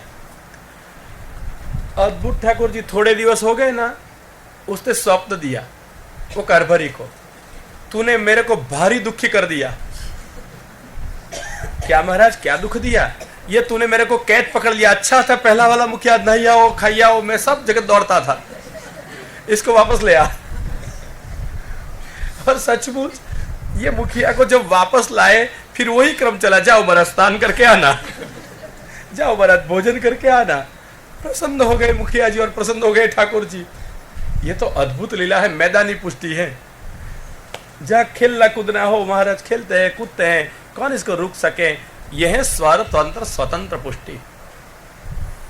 कुंभनदास ने जो कैरी अरोगवाई, आम अरोगवाई, वो कैसे अरोगवाई है? ये स्वतंत्र पुष्टि है। हम लोग जो भोग विधि पूर्वक धरते हैं, हमारी सत्ता का धरते हैं, विनंती करते हैं, निकट में धरते हैं, श्रम की सोचते हैं, ये सब अंगीकृत उस मर्यादा। महाप्रभु जी ने हमारा अंगीकार मर्यादा मिश्रित पुष्टि में किया है, शुद्ध पुष्टि में किसी का अंगीकार है नहीं है। हम लोग मर्यादा पुष्टि में है, इसलिए जीवों की जो मर्यादा है वो मर्यादा रखनी पड़ती है। नहीं तो मैं एक सादी बात पूछूं, भगवान सामने है, आप भोग धरते हो, कौन धरते हैं? आप लोग धरते हो ना। रसोई कौन करता है? आप लोग रसोई करते हो, आप लोग भोग धरते हो, फिर टेरा क्यों धरने का बीच में? ये टेरा तो आप माया कहते हो, तो भगवान माया बीच में लावे तो समझे, पर तो ये क्रम नहीं समझ में आया कि हम हमारे हाथ से बीच में माया ला दे। क्यों लाने की अपने हाथ से माया? अरे अपनों तो माया हटानी होती है जिससे भगवान के दर्शन हो, और यहाँ पर आप माया को अपने हाथ से बीच में क्यों लिवाते हो? क्यों भैया क्यों करते हो आप सब ऐसा? सेवा करती हो वर्षों से। मेरे मन में कभी कभी शंका होती है, तभी बड़े बड़े वैष्णव बैठते हैं, बूढ़े बूढ़े पूछ लेता हूं मैं तो कि ऐसा क्या होता होगा कि बोलो क्या करना, माया अपने हाथ से बीच में लाने की, कि माया हटाने के लिए उसको कहना। तो टेरा करते हो, वो टेरा माया है या नहीं है? आपके वहां भाव भावना में टेरा को माया नहीं माना गया, तो भगवान माया से अपन को बुला दे तो ठीक, ये तो गड़बड़ ये है कि हम माया बीच में ला दे। तो बैठो भगवान आप, ये कौन सा प्रकार होता है? ये कौन सा संबंध है? आप लोग सेवा नहीं करते सब को, आप लोग टेरा करते हुए भगवान टेरा कर देते हैं, अपन टेरा करते हैं। क्यों किया ऐसा? भगवान और हमारे बीच में टेरा अच्छा लगता है आपको? हाँ समझ गए। तो हमारा अंगीकार किस में है? कि मर्यादा में ही है। हाँ पुष्टि मुख्य रखी है, परंतु साथ में मर्यादा रखी गई है। कौन सी मर्यादा? जीव धर्म मर्यादा और ब्रह्म धर्म मर्यादा। आखिर में भगवान होते हुए, बालक होते हुए वो ब्रह्म है और हम जीव हैं, ये स्वामी हैं, हम सेवक हैं, इसलिए मर्यादा बीच में ला दी। तो हमको ये भोग धरने की सारी जो प्रक्रिया, सेवा की प्रक्रिया, ये जीव मर्यादा को लक्ष्य में रखते हुए आचार्य चंद्र ने दी है। यहां कुंभनदास ने जो किया वो पुष्टि का शुद्ध स्वरूप है, मर्यादा मिश्रित स्वरूप नहीं है। इसलिए गोसाई जी ने कहा किमपि कथमपि क्वाप्युपाहर तुमेच्छा कोई भी वस्तु कैसे भी कहां पर भी आरोग बना चाहे, गोपिकेश स्वदन कमले चारुहा से करोति आरोगते हैं। अब आपको होगा पर्वत पर से आरोग्य केरी चंद्र सरोवर पर श्रम हो ही नहीं होगा। क्यों नहीं होगा? कारण दिखा दिया है। हाँ, बहुत सुंदर। प्रभु सर्वत्र हैं, न उसको आना है न उसको जाना है, वो तो सर्वत्र हैं। और सर्वत्र होने से सर्वतः पाणिपादांतम सर्वतोक्षी शिरोमुखम, हाथ पैर भी इनके सर्वत्र हैं। तो सर्वत्र विराजमान प्रभु आरोगते हैं, क्यों नहीं आरोगेंगे? ये गोपिकेश आरोगते हैं। ये शुद्ध पुष्टि के स्वरूप की कथा है। हाँ? अच्छा, आप कथा में रोज नहीं आती हो इसलिए पता नहीं है, पर तो ये सारी बात समझा तो चुका हूं, फिर भी आप पूछती है तो फिर से कहता हूं कि महाप्रभु ने पुष्टि प्रवाह मर्यादा ग्रंथ में ये सारे लक्षण दिखाए हुए हैं कि जहां प्रवाहेण क्रियारता केवल सांप्रदायिक प्रक्रियाओं की परंपरा मात्र चलती हो, वहां प्रवाह पुष्टि है। जहां मर्यादया गुणज्ञास्ते, जहां भगवान के गुणों का परिज्ञान होता है, वहां मर्यादा पुष्टि होती है। और पुष्ट्या विमिश्रा सर्वज्ञाः, जहां भगवत लीला स्वरूप स्वभाव क्रिया आदि सब का परिज्ञान होता है, वहां सार्वज्ञ से पुष्टि पुष्टि होती है। और शुद्धा प्रेमणाति दुर्लभा, शुद्ध पुष्टि वाले तो केवल प्रेम सबर होते हैं। महाप्रभु कहें एतादृशस्तु पुरुषः कोटिष्वपि सुदुर्लभः, ऐसे पुरुष तो करोड़ों में दुर्लभ हैं। करोड़ में नहीं हो, कोटिषु अपि, करोड़ों में सुदुर्लभ हैं। होगा कोई एक आधे का, जैसे 84 कितने में है? 84 लाख योनि में। तो 1 लाख योनि में से एक जीव को लिया, लाख योनि में कितने जीव होंगे? ठीक, पृथ्वी पर मनुष्य कितने हैं? वस्तु गणतरी नहीं होती है अभी, अरे गिनती होती है। 2.25 नहीं, अबजों में नहीं है, 2.25 अबज है। कितना? अरे अभी में है। हाँ, 2.25 अबज जितनी मानव की वस्ती है। तो ये तो एक योनि हुई, ऐसी 1 लाख योनि। अब कितने जीव होंगे?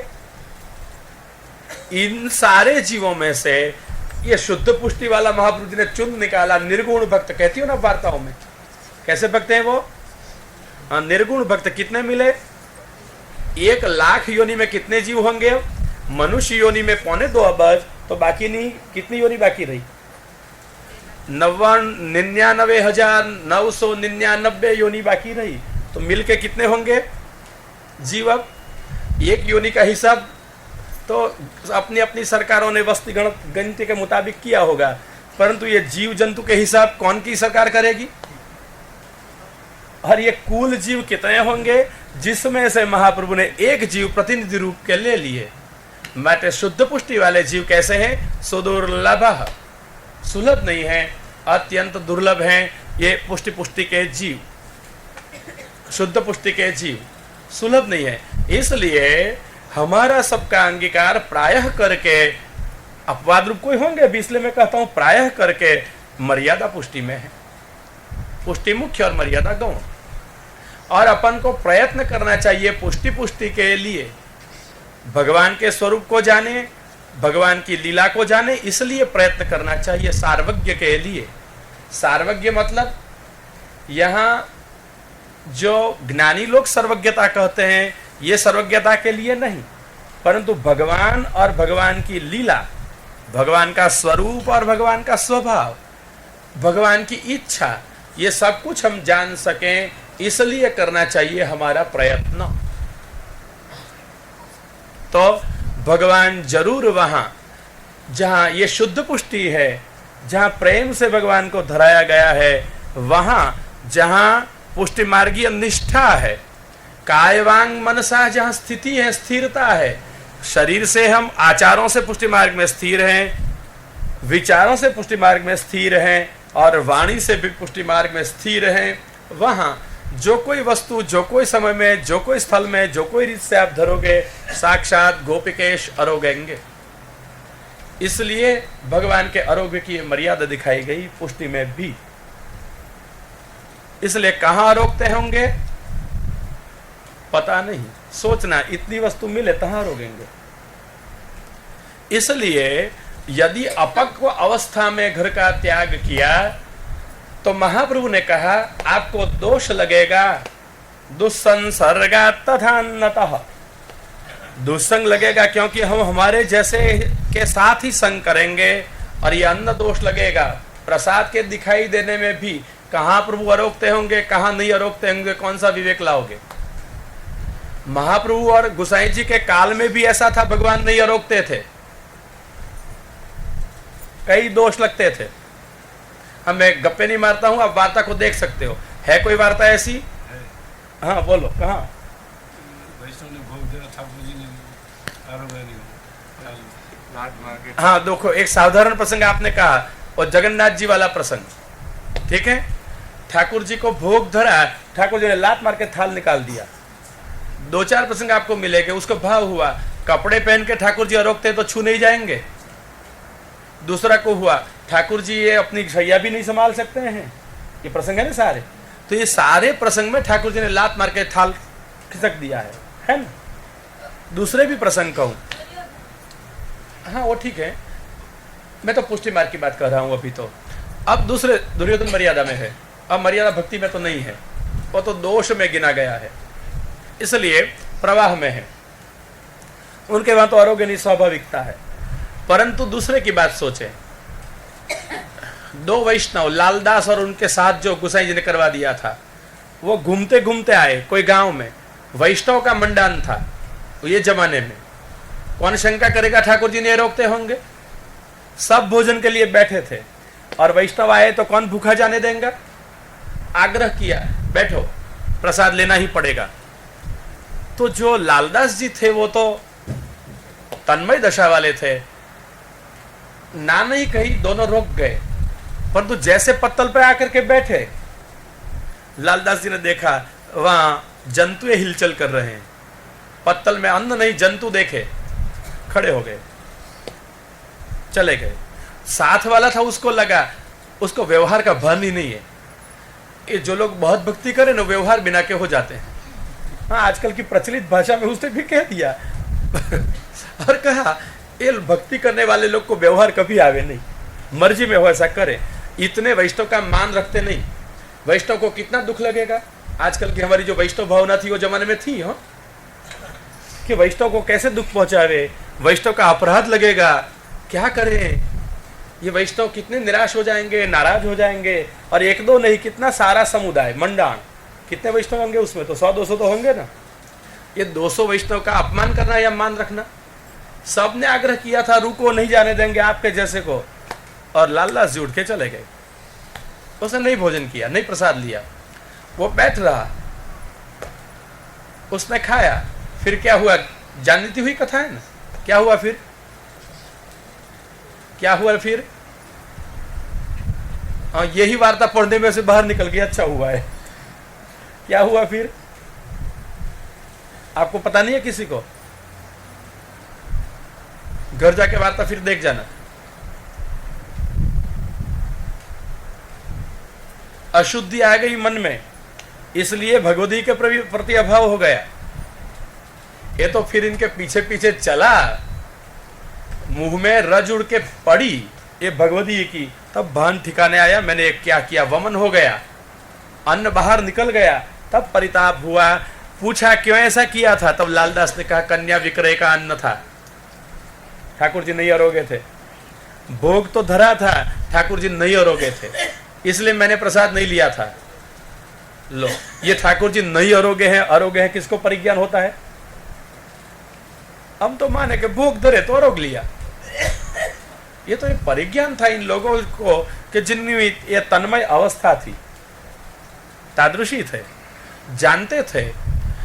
नहीं तो हम क्या करें, कहां पर भी जाएंगे, सब छोड़ के पेट और प्रकृति कहां जाएंगे। प्रकृति संग कराएगी और पेट प्रसंग कराएगा, भोजन आदि में प्रेरणा हो जाएगी, खाना तो पड़ेगा। और कहां पर क्या मिलेगा क्या पता, कैसे भाव से कौन ने क्या किया और कैसे धराया।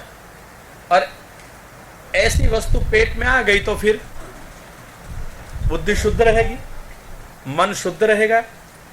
इसलिए व्यसन दशा के बिना त्याग करने की महाप्रभु ने मना कर दी। त्यागे बाधक भूयस्त्व। आसक्ति दशा में भी घर में रहना है। गृहे स्थित्वा स्वधर्मतः, अपने घर में रहकर अपने शरीर से, अपने धन से, अपने परिवार के साथ, अपने ठाकुर जी की गोपीजन के भाव से सेवा करो।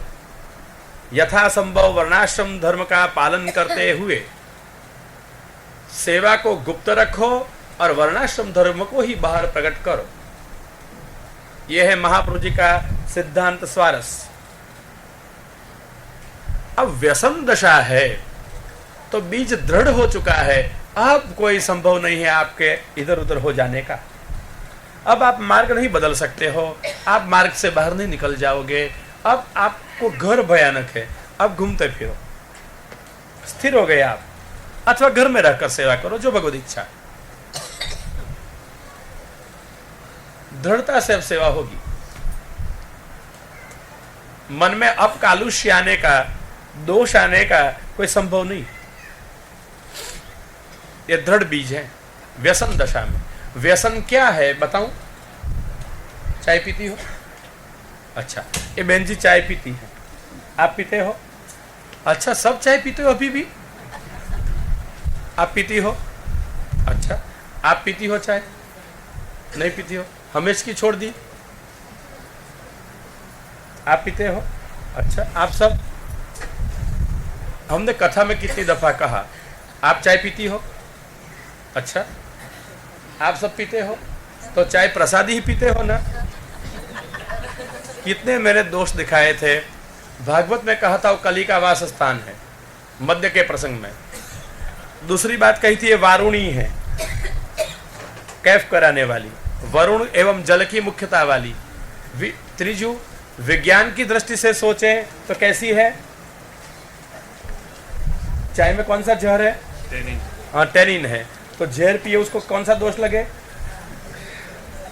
आत्महत्या का दोष लगे। तो अणप्रसादी लेना, आत्महत्या का दोष करना, कलयुग का वासस्थान है उसमें भी छिप रहना, ये दोष कोई छोटा दोष है? और इतने दोष करने पर भी हम पकड़ रखते हैं।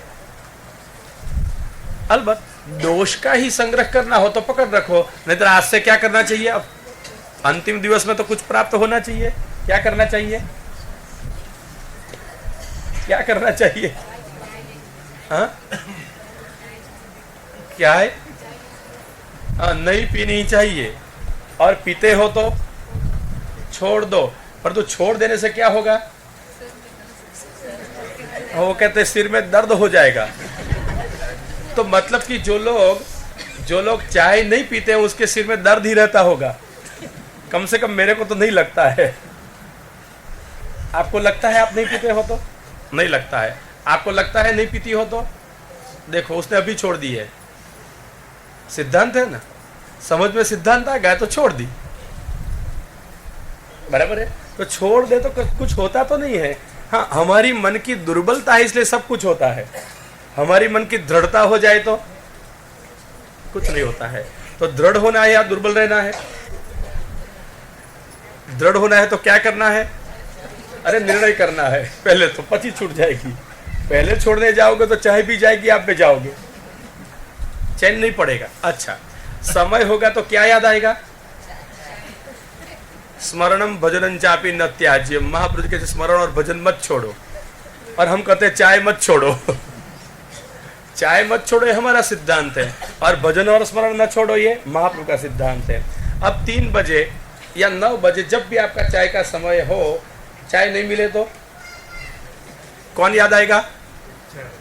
महाप्रभु कहते भगवान की याद मत छोड़ो, चाय की याद मत करो। अब 3 बजे या 9 बजे जो चाय का समय है, भगवान की याद छूटेगी या रहेगी?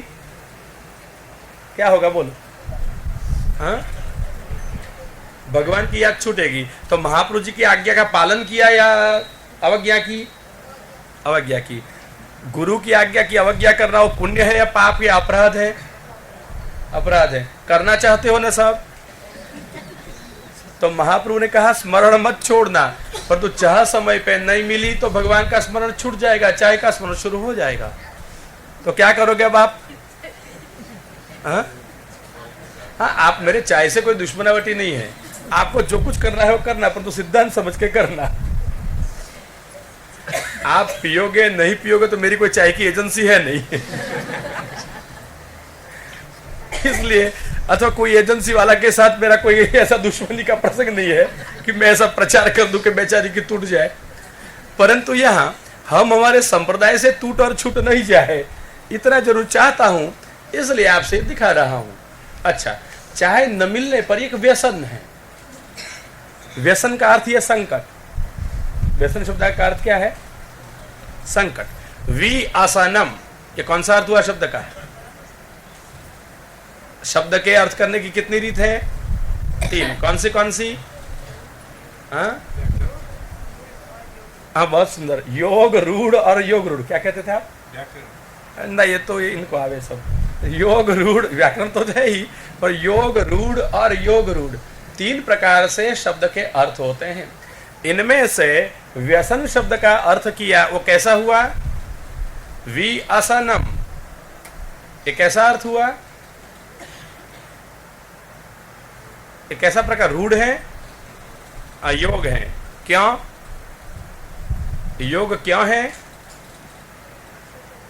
हाँ, अक्षर से, शब्द जिससे बना है वो अक्षर से अर्थ लगाया गया, इसलिए वो योग है, यौगिक अर्थ है।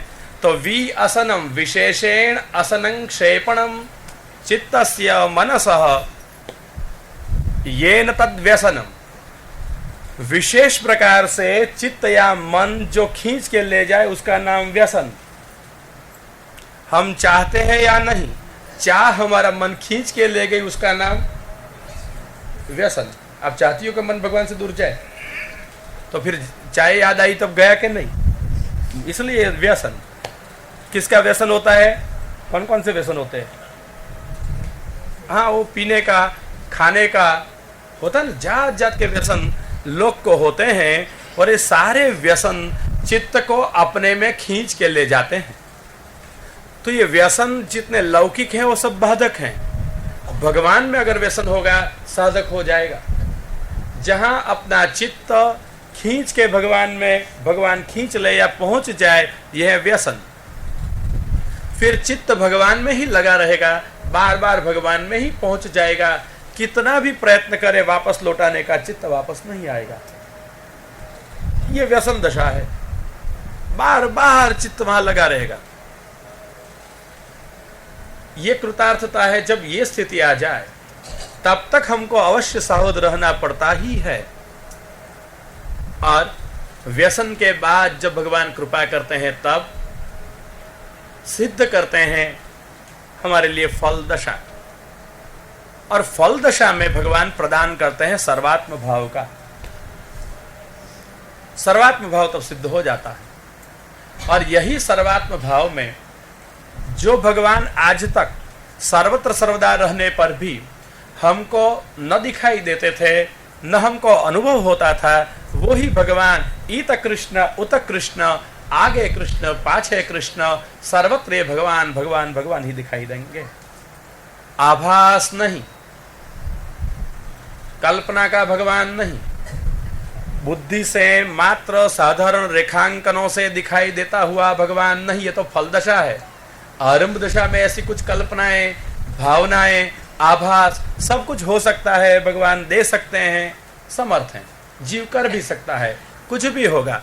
परंतु फल दशा में तो ये साक्षात भगवान, जिसको आप देख सकते हो, जिसको आप छू सकते हो, खड़े हो जाएंगे सामने। यह है पुष्टि मार्गीय फल। पुष्टि मार्ग ये कोई कल्पनाओं का मार्ग नहीं है, पुष्टि मार्ग वास्तविकता का ही मार्ग है। महाप्रभु ने यह फल कहा, भगवान एव ही फलम स यथा आविर्भवेद भुवि। भगवान ही सचमुच फल है। कैसा भगवान? जो प्रकट हो जाए। आविर्भवेद भुवि, भूतल ऊपर प्रकट हो। रास में रहा हुआ भगवान जरूर फल है रास लीला वालों के लिए, माफ करना हमारे लिए नहीं है फल। हमारे लिए वही है फल जो भगवान हमारे लिए यहां आवे, यहां प्रकट हो जाए। हाँ, हमको रास में ले जाएगा तब हमारा फल रास वाला बन जाएगा, पर जब तक हम वहां है, भूतल पर है, तब तक हमारे लिए फल वही है जो भगवान हमारे लिए हमारे घर में आए हैं, वही हमारा फल है। मत कम समझो इस भगवान को, अनजान पने में भी अवज्ञा न हो जाए। यही हमारे जीवन का बल है, यही हमारे जीवन का फल है। ये न मूर्ति है न ये चित्र है, ऐसी कल्पना ही विचित्र है। ये भगवान है, ये साक्षात है, ये सर्वसमर्थ हैं। यही छोटा सा दिखता भगवान, यही व्यापी वैकुंठ में रहने वाला, यही सर्वत्र सर्वदा व्याप्त होकर रहने वाला, यही दशलीला विशिष्ट प्रत्येक पदार्थ में विराजने वाला, यही भगवान यशोदा की गोद में लालित, यही भगवान श्री महाप्रभु जी के सेव्य, यही श्री गोवर्धन नाथ जी, यही हमारे घर का ठाकुर है और कोई नहीं है, यही है। और जब ये भगवान पधारते हैं, आविर्भूत होते हैं, तब होता है प्राथमिक फल। प्रकट हो जाते हैं, इच्छा का आवरण दूर करके बोलते हैं, मांगते हैं, फल का अनुभव कराते हैं, स्वरूप के आनंद का अनुभव, लीलाओं का अनुभव, ये होती है फल दशा। वहां कल्पना का भगवान नहीं है, वास्तविक भगवान है। पुष्टिर दृष्ट फलायतः, पुष्टि तब है जब भगवान दृष्ट फल के रूप खड़ा हो गया हो, देख सको कि ये भगवान है, इसका नाम भगवान, ये पुष्टि मार्ग का फल है। कोई कल्पना का भगवान नहीं, कोई भगवान का आभास नहीं, स्वयं भगवान, अयम भगवान। जैसे दादा भीष्म ने कहा ना, त्रिभुवन कमनंतमाल वर्णन रविकर गौरवरंबरं दधाने वपुरलक कुलावृताननाब्जं विजय सखे रतिरस्तु मे नवद्या। तो कैसे वपुः दधाने, और बरहापीडम श्लोक में क्या कहा, क्या कहते हैं बरहापीडम में? आता है श्लोक आपको? क्या है बरहापीडम में? श्लोक नहीं आता है? हम बोलो क्या है श्लोक में? देखो वहां भी ये शब्द मिलेगा। हाँ, बरहापीडम।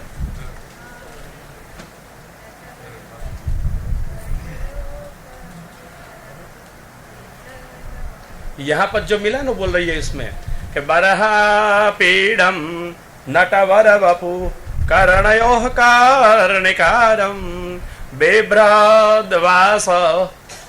ये बिभ्रद्वास में बिभ्रत पद है, तो नटवर वपुः बिभ्रत, बरहापीडम बिभ्रत, कर्णयोः कर्णिकारम बिभ्रत। ये बिभ्रत का संबंध श्लोक के प्रत्येक पद में है, अर्थ में देखेंगे तो यहां प्रत्येक पद में बिभ्रत पद है। भगवान नटवर वपु को धारण करते हुए प्रकट होते हैं। भक्त को भगवान की धारणा नहीं करनी पड़ती है, भगवान स्वयं धारण करके वपु को पधराते हैं। वपुः दधाने, ये मर्यादा और पुष्टि दोनों में अर्थ में दिखा रहा हूं कि जान सके, छू सके, देख सके, बोल सके, उसको जिमा सके, सब कुछ कर सके, ऐसा प्रत्यक्ष भगवान, यही है फल, यही है पुष्टि फल। मिलना चाहिए कैसा भगवान? ये भगवान, यह है पुष्टि मार्गी, यह फल जो 84 और 252 प्रत्येक के घर में था, आज भी महानुभाव वैष्णव के पास में है और होंगे, उसके पास में रहेंगे भी साक्षात।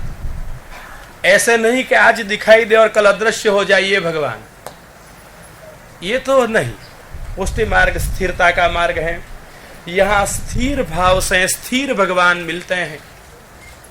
84-252 के घर में भगवान हमेशा विराजते थे। कोई एक आध 2 दिवस के इनके अनुभव नहीं थे, नित्य के अनुभव थे।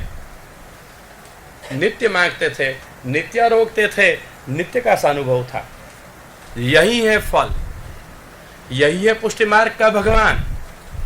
जैसे हमारे परिवार के सदस्य हमारे साथ में रहते हैं, एक दूसरों से मिलजुल के रहते हैं, ऐसी तरह से पुष्टि मार्ग का भगवान अपने भक्तों के घर में, अपने भक्तों के साथ घर वालों में से एक होकर के मिलजुल के रहने के लिए आ जाता है। हाँ, जीव अपनी दास धर्म की दृष्टि से जरूर इसकी मर्यादा रखेगा, परंतु अगर इसको मर्यादा न रखनी हो, कहीं उसको वात्सल्य, कहीं उसको साख्य और कहीं उसको माधुर्य प्रकट कर देना हो, तो सारी मर्यादाएं वो लुप्त कर देता है। भगवान मर्यादा छोड़ सकें, जीव को मर्यादा छोड़नी कभी नहीं होती है। भगवान जब मर्यादा छोड़ देते हैं तब हो जाती है पुष्टि, परंतु जीव मर्यादा जब छोड़ देता है तब होता है अपराध। भगवान मर्यादा छोड़े, मर्यादा का उल्लंघन करे, यह पुष्टि होती है। जीव मर्यादा छोड़ देगा, यहां अपराध लगेगा। इसको तो अपनी मर्यादा में रहना है, और भगवान ने जो उसको कक्षा दी, पुष्टि की अनुभूति कराई, बस वही उसकी मर्यादा हो जाएगी।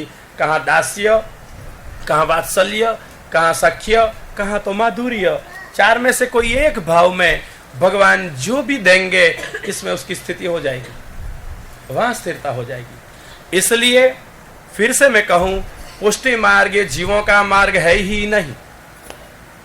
पुष्टि मार्ग एक कृपा प्राप्ति का मार्ग है ही नहीं। पुष्टि मार्ग कृपा जिन लोगों ने प्राप्त कर ली है, इन लोगों का मार्ग है। अभी आएंगे और कृपा प्राप्त करेंगे, इन लोगों का मार्ग है ही नहीं पुष्टि मार्ग। पुष्टि मार्ग कृपा प्राप्ति का नहीं, कृपा प्राप्तों का मार्ग है। जिन्होंने कृपा प्राप्त कर ली है तो ही पुष्टि में आए हैं। उनको तो बस अब कृपा प्राप्त है, यही कृपा के राह पर रुचि से आरंभ कर फल दशा जो दिखाई, वहां तक अग्रसर होकर सावधानी से बरतते हुए चलना है। एक डग जीव के सामने चलेगा और 19 डग अनुग्रहशील भगवान अधिकार देते हुए, सबका अतिक्रम करते हुए अपने आप चले आएंगे अपने जीव की पास। क्योंकि मर्यादा में अंगीकार है, इसलिए एक डिग हमारा आवश्यक है। जीव का प्रयत्न और परिणाम प्रभु का। स्वल्प प्रयत्न और अनल्प फल, अनल्प परिणाम, यह है भक्ति मार्ग का गौरव। भगवान भक्ति मार्ग के जीवों के पास में साधन भी तब कराएंगे जब फल इसके लिए तैयार रखा हो। तो कोई मार्ग में यह नहीं मिलेगा। भगवान फल देना चाहते हैं जब भक्त को, तब ही इससे साधन कराते हैं। साधन के बाद फल मिले, वो मर्यादा है।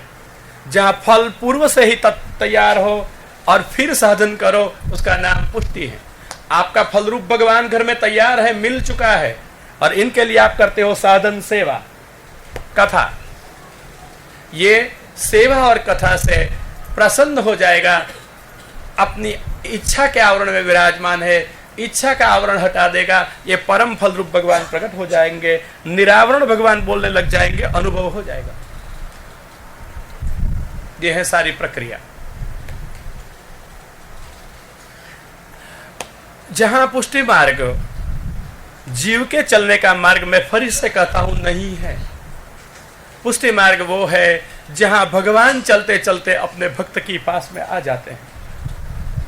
प्रभु को चलने का मार्ग ये पुष्टि मार्ग है।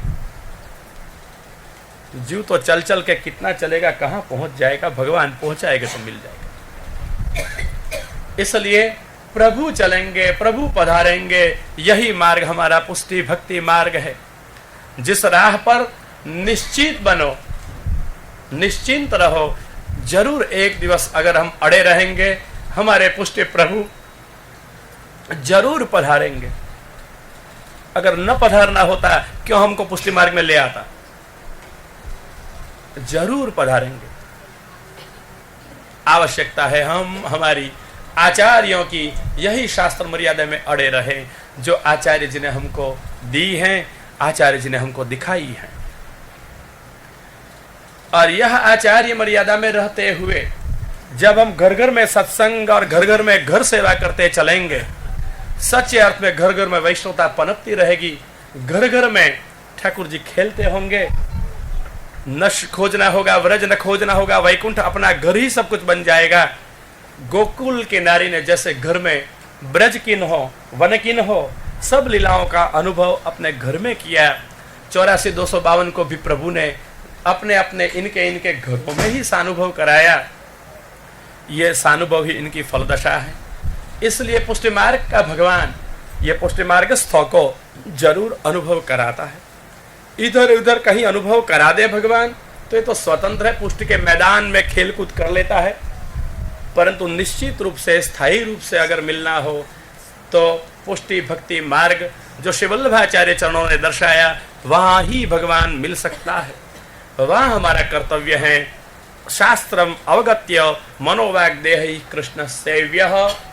शास्त्र समझ के मन वाणी और देह से कृष्ण सेवा करनी हमारे लिए जरूरी है। हम हमारे व्रजाधिपति की सेवा करें।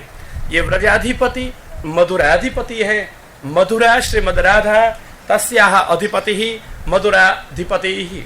मधुरा श्रीमद राधा है और इसका जो अधिपति वो है मधुराधिपति। और ये मधुराधिपति जब घर में आएगा तब आधारम मधुरम वादानम मधुरम नायनम मधुरम हसितम मधुरम हृदयम मधुरम गमनम मधुरम मधुराधिपते। जब मधुराधिपति घर में पधारेगा खेलेगा तब जीवन में कौन सी बात बाकी रह जाएगी। अखिलम मधुरम, सारा जीवन मधुर बन जाएगा, व्यवहार मधुर बन जाएगा, मन मधुर बन जाएगा, वाणी मधुर बन जाएगी, विचार मधुर हो जाएंगे, हमारा परस्पर का संबंध भी मधुर हो जाएगा। कटुता कलह क्लेश कपट जीवन में से अपने आप निवृत्त हो जाएंगे। इत्र अगर घर में आ गया, उसका बूझ खोल दिया गया, सुगंध की लहरें अपने आप जैसे हवा में फैल जाती हैं। इसमें अत्तर का ही स्वरूप सामर्थ्य कार्य करता है। ऐसी तरह से मधुराधिपति जब जीवन में आ जाए, हृदय में आए, घर में प्रकट विराजे, तब ये मधुरता की लहरें कहीं ढूंढने को नहीं जानी पड़ती। व्यक्ति के जीवन में, मन में, व्यवहार में, विचार में मधुरता की लहरें ही अपने आप आती रहेगी। सुख शांति ढूंढने के लिए कहीं अन्यत्र आथड़ना न रहेगा। जीवन में सुख और शांति अपन को ढूंढती हुई आएगी। जिनको भगवान घर में मिल गया, इनको कौन सी बात अब जीवन में बाकी रह गई। इससे बड़ा कौन सा फल या जीवन का बल हो सकता है जो श्रीमद् वल्लभ महाप्रभु अपन को दे रहे हैं, दे दिया है। और यही फल का मात्र अनुभव करना अपने लिए अवशिष्ट रहा है। फल तो है, फल तो सुलभ है। जैसे घर में आम ले आए, ऐसी तरह से आज फल मिल गया है, परंतु आम ले आने मात्र से कार्य पूर्ण नहीं हुआ है। आम के रस को निकाले ऐसी योग्य रीति से अनुभव उसका करे, रसास्वाद करे, कृतार्थता तब होती है। ऐसी तरह से घर में विराजे हुए फलात्मक भगवान का रसानुभव करें, अवशिष्ट इतनी ही बात रहती है। और ये फलानुभव के लिए महाप्रभु ने अनुभव रूप मार्ग स्पष्ट दिखाया, जो निश्चिंतता का मार्ग है। सेवायां वा कथायां वा यस्या शक्तिर्दृढ़ा भवेत् यावज्जीवं तस्य नाशो न क्वापि ते मतिर्मम। सेवा और कथा में अथवा सेवा अथवा कथा में जिसकी आसक्ति दृढ़ है, अथवा निमित्त सप्तमी से अर्थ लेने से सेवा के कारण और कथा के कारण जिसकी आसक्ति अपने कृष्ण में दृढ़ है, दृढ़ आसक्ति वाला व्यक्ति कहां पर भी होगा, संग प्रसंग किसका भी करता होगा, कभी उसका नाश नहीं होता है। ये अपनी भक्ति मार्ग मर्यादाओं में से कभी चलित नहीं होता है। इसलिए हमारे भक्ति मार्ग में यही रसात्मा भगवान का अनुभव अगर हम चाहते हैं, फल मिल गया है, अब निष्फल क्यों रहे, फल के प्रति हम बेदरकार क्यों रहे। फल मिल गया है, फल घर में है। और मैं कहता हूं एक नहीं दो फल हमारे वहां आज हैं। एक फल निगम कल्पतरो हो गलितम फलम, ये निगम कल्पतरु श्रीमद् भागवत है, गलित उसका फल। तो श्रीमद् भागवत एक फल मिला और फलम भगवान एव ही, हमारे लिए पधारे भगवान, वही हमारा फल है। व्यास कहते हैं पिबत भागवतम रसम, भागवत के फल होते हुए भी आप उसके रस का पान करो, यह संपूर्ण रसात्मक है। ऐसी तरह से भगवान के फल रूप होते हुए भी रसो वही सह, उपनिषद कहती है ये हमारा भगवान रस है। रसात्मक फल है भागवत, रसात्मक फल है भगवान। हम इसका रसानुभव करें सेवा और कथा, ये दो माध्यम से, और ये रसानुभव न करे तब तक घर में फल और जीवन निष्फल ऐसा कहीं पर हो न जाए, सावधानी बरते। घर में फल रखा हो और कहीं ऐसा दिवस ना आवे फल चखे बिना ही हमको सारी दुनिया में आथड़ ना हो जाए। फल घर में है और हम निष्फल जाएं तो जिम्मेदारी किसकी रहेगी? घर में आम है और हम रस न चख सके, आम का उपयोग न कर सके, आम का आनंद न ले सके, दोष किसका है? सावध रहें, हमारे घर में ये फल आज विराजमान है, फल सुलभ है। जो योगी मुनि को दुर्लभ थे वो कृष्ण आज महाप्रभु की कृपा से हमारे वहां घर घर में सुलभ हो चुके हैं। फक्त अवशिष्ट रहता है हमारा कुछ प्रयत्न, हमारा कर्तव्य, इस फल का अनुभव करना, इस रस का अनुभव करना। और श्री महाप्रभु की ये पुष्टि भक्ति हमको दास भाव में दृढ़ करती हुई, ये हमारे विराजमान फल भागवत और भगवान जो रसात्मक है, इसके रस का अनुभव की योग्यता प्रदान करे। जिस दिन से भगवान घर में पधारे, भगवान के जीवों की दुष्टता की ओर नहीं देखा, महाप्रभु को वचन दिया, इस दिवस से अनुभव देने के लिए भगवान तो तत्पर हैं। श्रुति कहती है सवै नैवरे में तस्मात् एकाकी रमते, सद्वितीयम ऐच्छत्, वो चाहता है खेलने के लिए, अकेला नहीं। द्वितीयम ऐच्छत्, ये अन्य की अपेक्षा करता है, बोलने के लिए आया है, खेलने के लिए आया है, अपेक्षा इतनी ही करता है इनके साथ कोई बोलने वाला मिले, इनके साथ कोई खेलने वाला मिले, इसको कोई बुलाने वाला मिले, उसको कोई खिलाने वाला मिले, अपेक्षा मात्र इतनी ही करता है। और जो अपेक्षित भगवान घर में आया, जो बोलने को चाहता है, उसको बुलाने में कितनी कठिनाई है।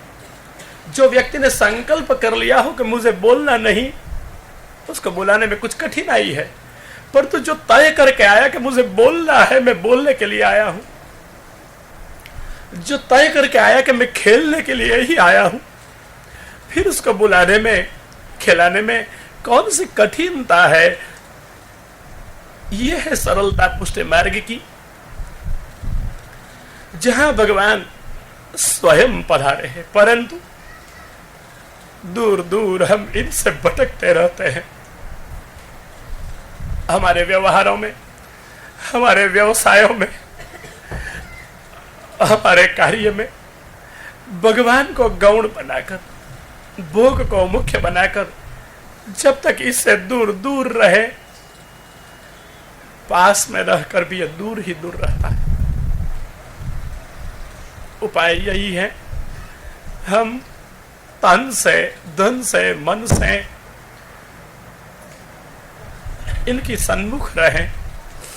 और महाप्रभु ने तन, धन और मन से कृष्ण सेवा से कृतार्थता की आज्ञा दी। सेवा फल में कह दिया, यादृशी सेवना प्रोक्ता तत्सिद्धो फलमुच्यते। जैसी सेवा सिद्धांत मुक्तावली में कही, तन, धन और मन से, ये तीन प्रकार से होती है कृष्ण की सेवा। प्रकार भिन्न नहीं है, एक ही है। कृष्ण सेवा करने को कही है, तन, धन और मन अपने लगाए श्री गोपीजन की भावना से दीनता पूर्वक भगवान की परिचर्या करे, अनुसर में कथा करे। भजनम स्मरणम न त्याज्यम इति मे मति ही। ये भजन और स्मरण, सेवा और कथा, इनका त्याग न करें। पुष्टि मार्ग का भगवान सुलभ है। भगवान कहाँ ढूंढना है? घर में है, अवशिष्ट है, उसका रसानुभव करना, हम सम्मुख हो जाए, भगवान सुलभ है। यह है श्रीमद् आचार्य चरण का अपने निज जीवों पर अपार अनुग्रह, जो सर्वथा ऋषि मुनियों को दुर्लभ, ये आज महाप्रभु ने कर दिया है सुलभ। ऐसे महाप्रभु के ये पुष्टि मार्ग अनुसार यथामति सिद्धांत निरूपण करने का प्रयत्न किया, संभव है। बुद्धि की मर्यादाओं से पर है भगवान महाप्रभु। इनका पुष्टि मार्ग जीव कहाँ से समझ सके, यथामति निरूपण किया। और इसमें वंदन करता हूं मात्र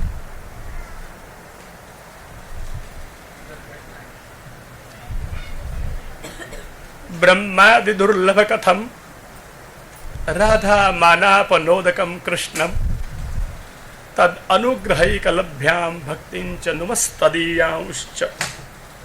ब्रह्मादि को जिसकी कथा भी दुर्लभ है, वही कृष्ण राधा जी के मान मोचन के लिए जो सदैव तत्पर रहते हैं, न बोलती हुई राधा जी को मनाने के लिए तत्पर रहते हैं। इस भगवान के अनुग्रह से प्राप्त हुई भक्ति को,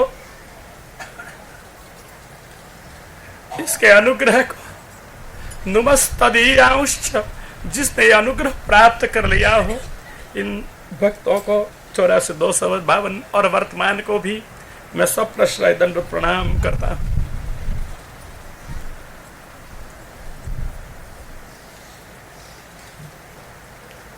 भगवती कृपा बिना ये पुष्टि भक्ति मार्ग सुदुर्लभ है। मैं इन भगवतियों को स्मरता हूं, जिनकी वात्सल्य कृपा से ये सब सुलभ हुआ। तो वंदता हूं इनको।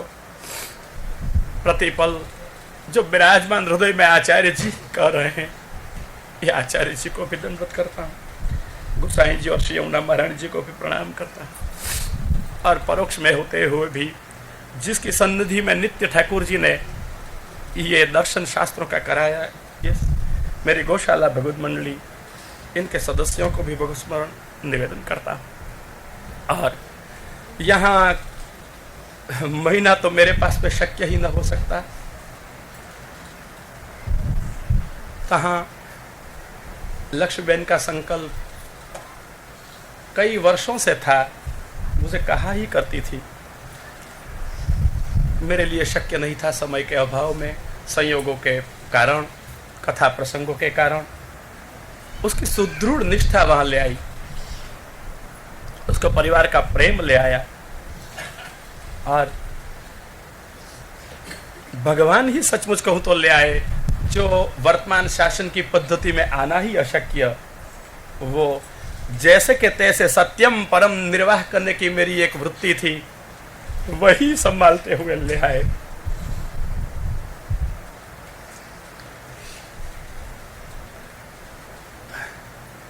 और इनका संकल्प मेरे दुबई के वैष्णवों को पुष्टि सिद्धांत मिले, और कोई इनका स्वार्थ न था। ये शुद्ध मनोरथ, मैं किसी की प्रशंसा करने के लिए नहीं कहता हूं, जो वास्तविकता है इतनी मात्र कहता हूं कि इसका जो शुद्ध संकल्प था, मेरे दुबई के वैष्णवों को शुद्ध पुष्टि सिद्धांत प्रभु कहे, आग्रह मुझे बार बार इसलिए करती थी। और इसी दफा न जाने प्रभु ने सब संयोग दे दिए और यहाँ आप लोग के पास में आ गया। इसलिए इन सबको तो भगवत स्मरण का एक सुमन निवेदन करता हूँ। साथ में मगा भाई का उत्साह देखा, आनंद हुए। और आप सब श्रोतृवृंद ने भी, मेरे समय की तो कोई सीमा रहती नहीं है, फिर भी उदारता से जो आपकी रुचि थी तद अनुसार यहाँ आकर मेरे को उत्साह ही दिया कथानक में। इसलिए आप सबको भी भगवत स्मरण का सुमन निवेदन करता हूँ। विराजमान ठाकुर जी के चरणों में भी दंड प्रणाम निवेदन करता हूँ। और यह सारे सिद्धांत निरूपण में मेरी प्रकृति से, मेरे प्रमाद से, मेरे अज्ञान से अगर कहीं दोष हो गया हो, मेरे आचार्य चरण को, ठाकुर जी को कोई परिश्रम हुआ हो, क्षमा याचना करता मैं आपके चरण कमलों में सदैव दृढ़ प्रणाम निवेदन करता हूँ। श्री गोवर्धन, श्री आचार्य जी, श्री महाप्रभु जी की, श्री गोसाई जी परम दयाल की, श्याम सुंदर श्री यमुने महारानी जी की, श्री बाल कृष्ण लाल की, श्री गोवर्धन नाथ की।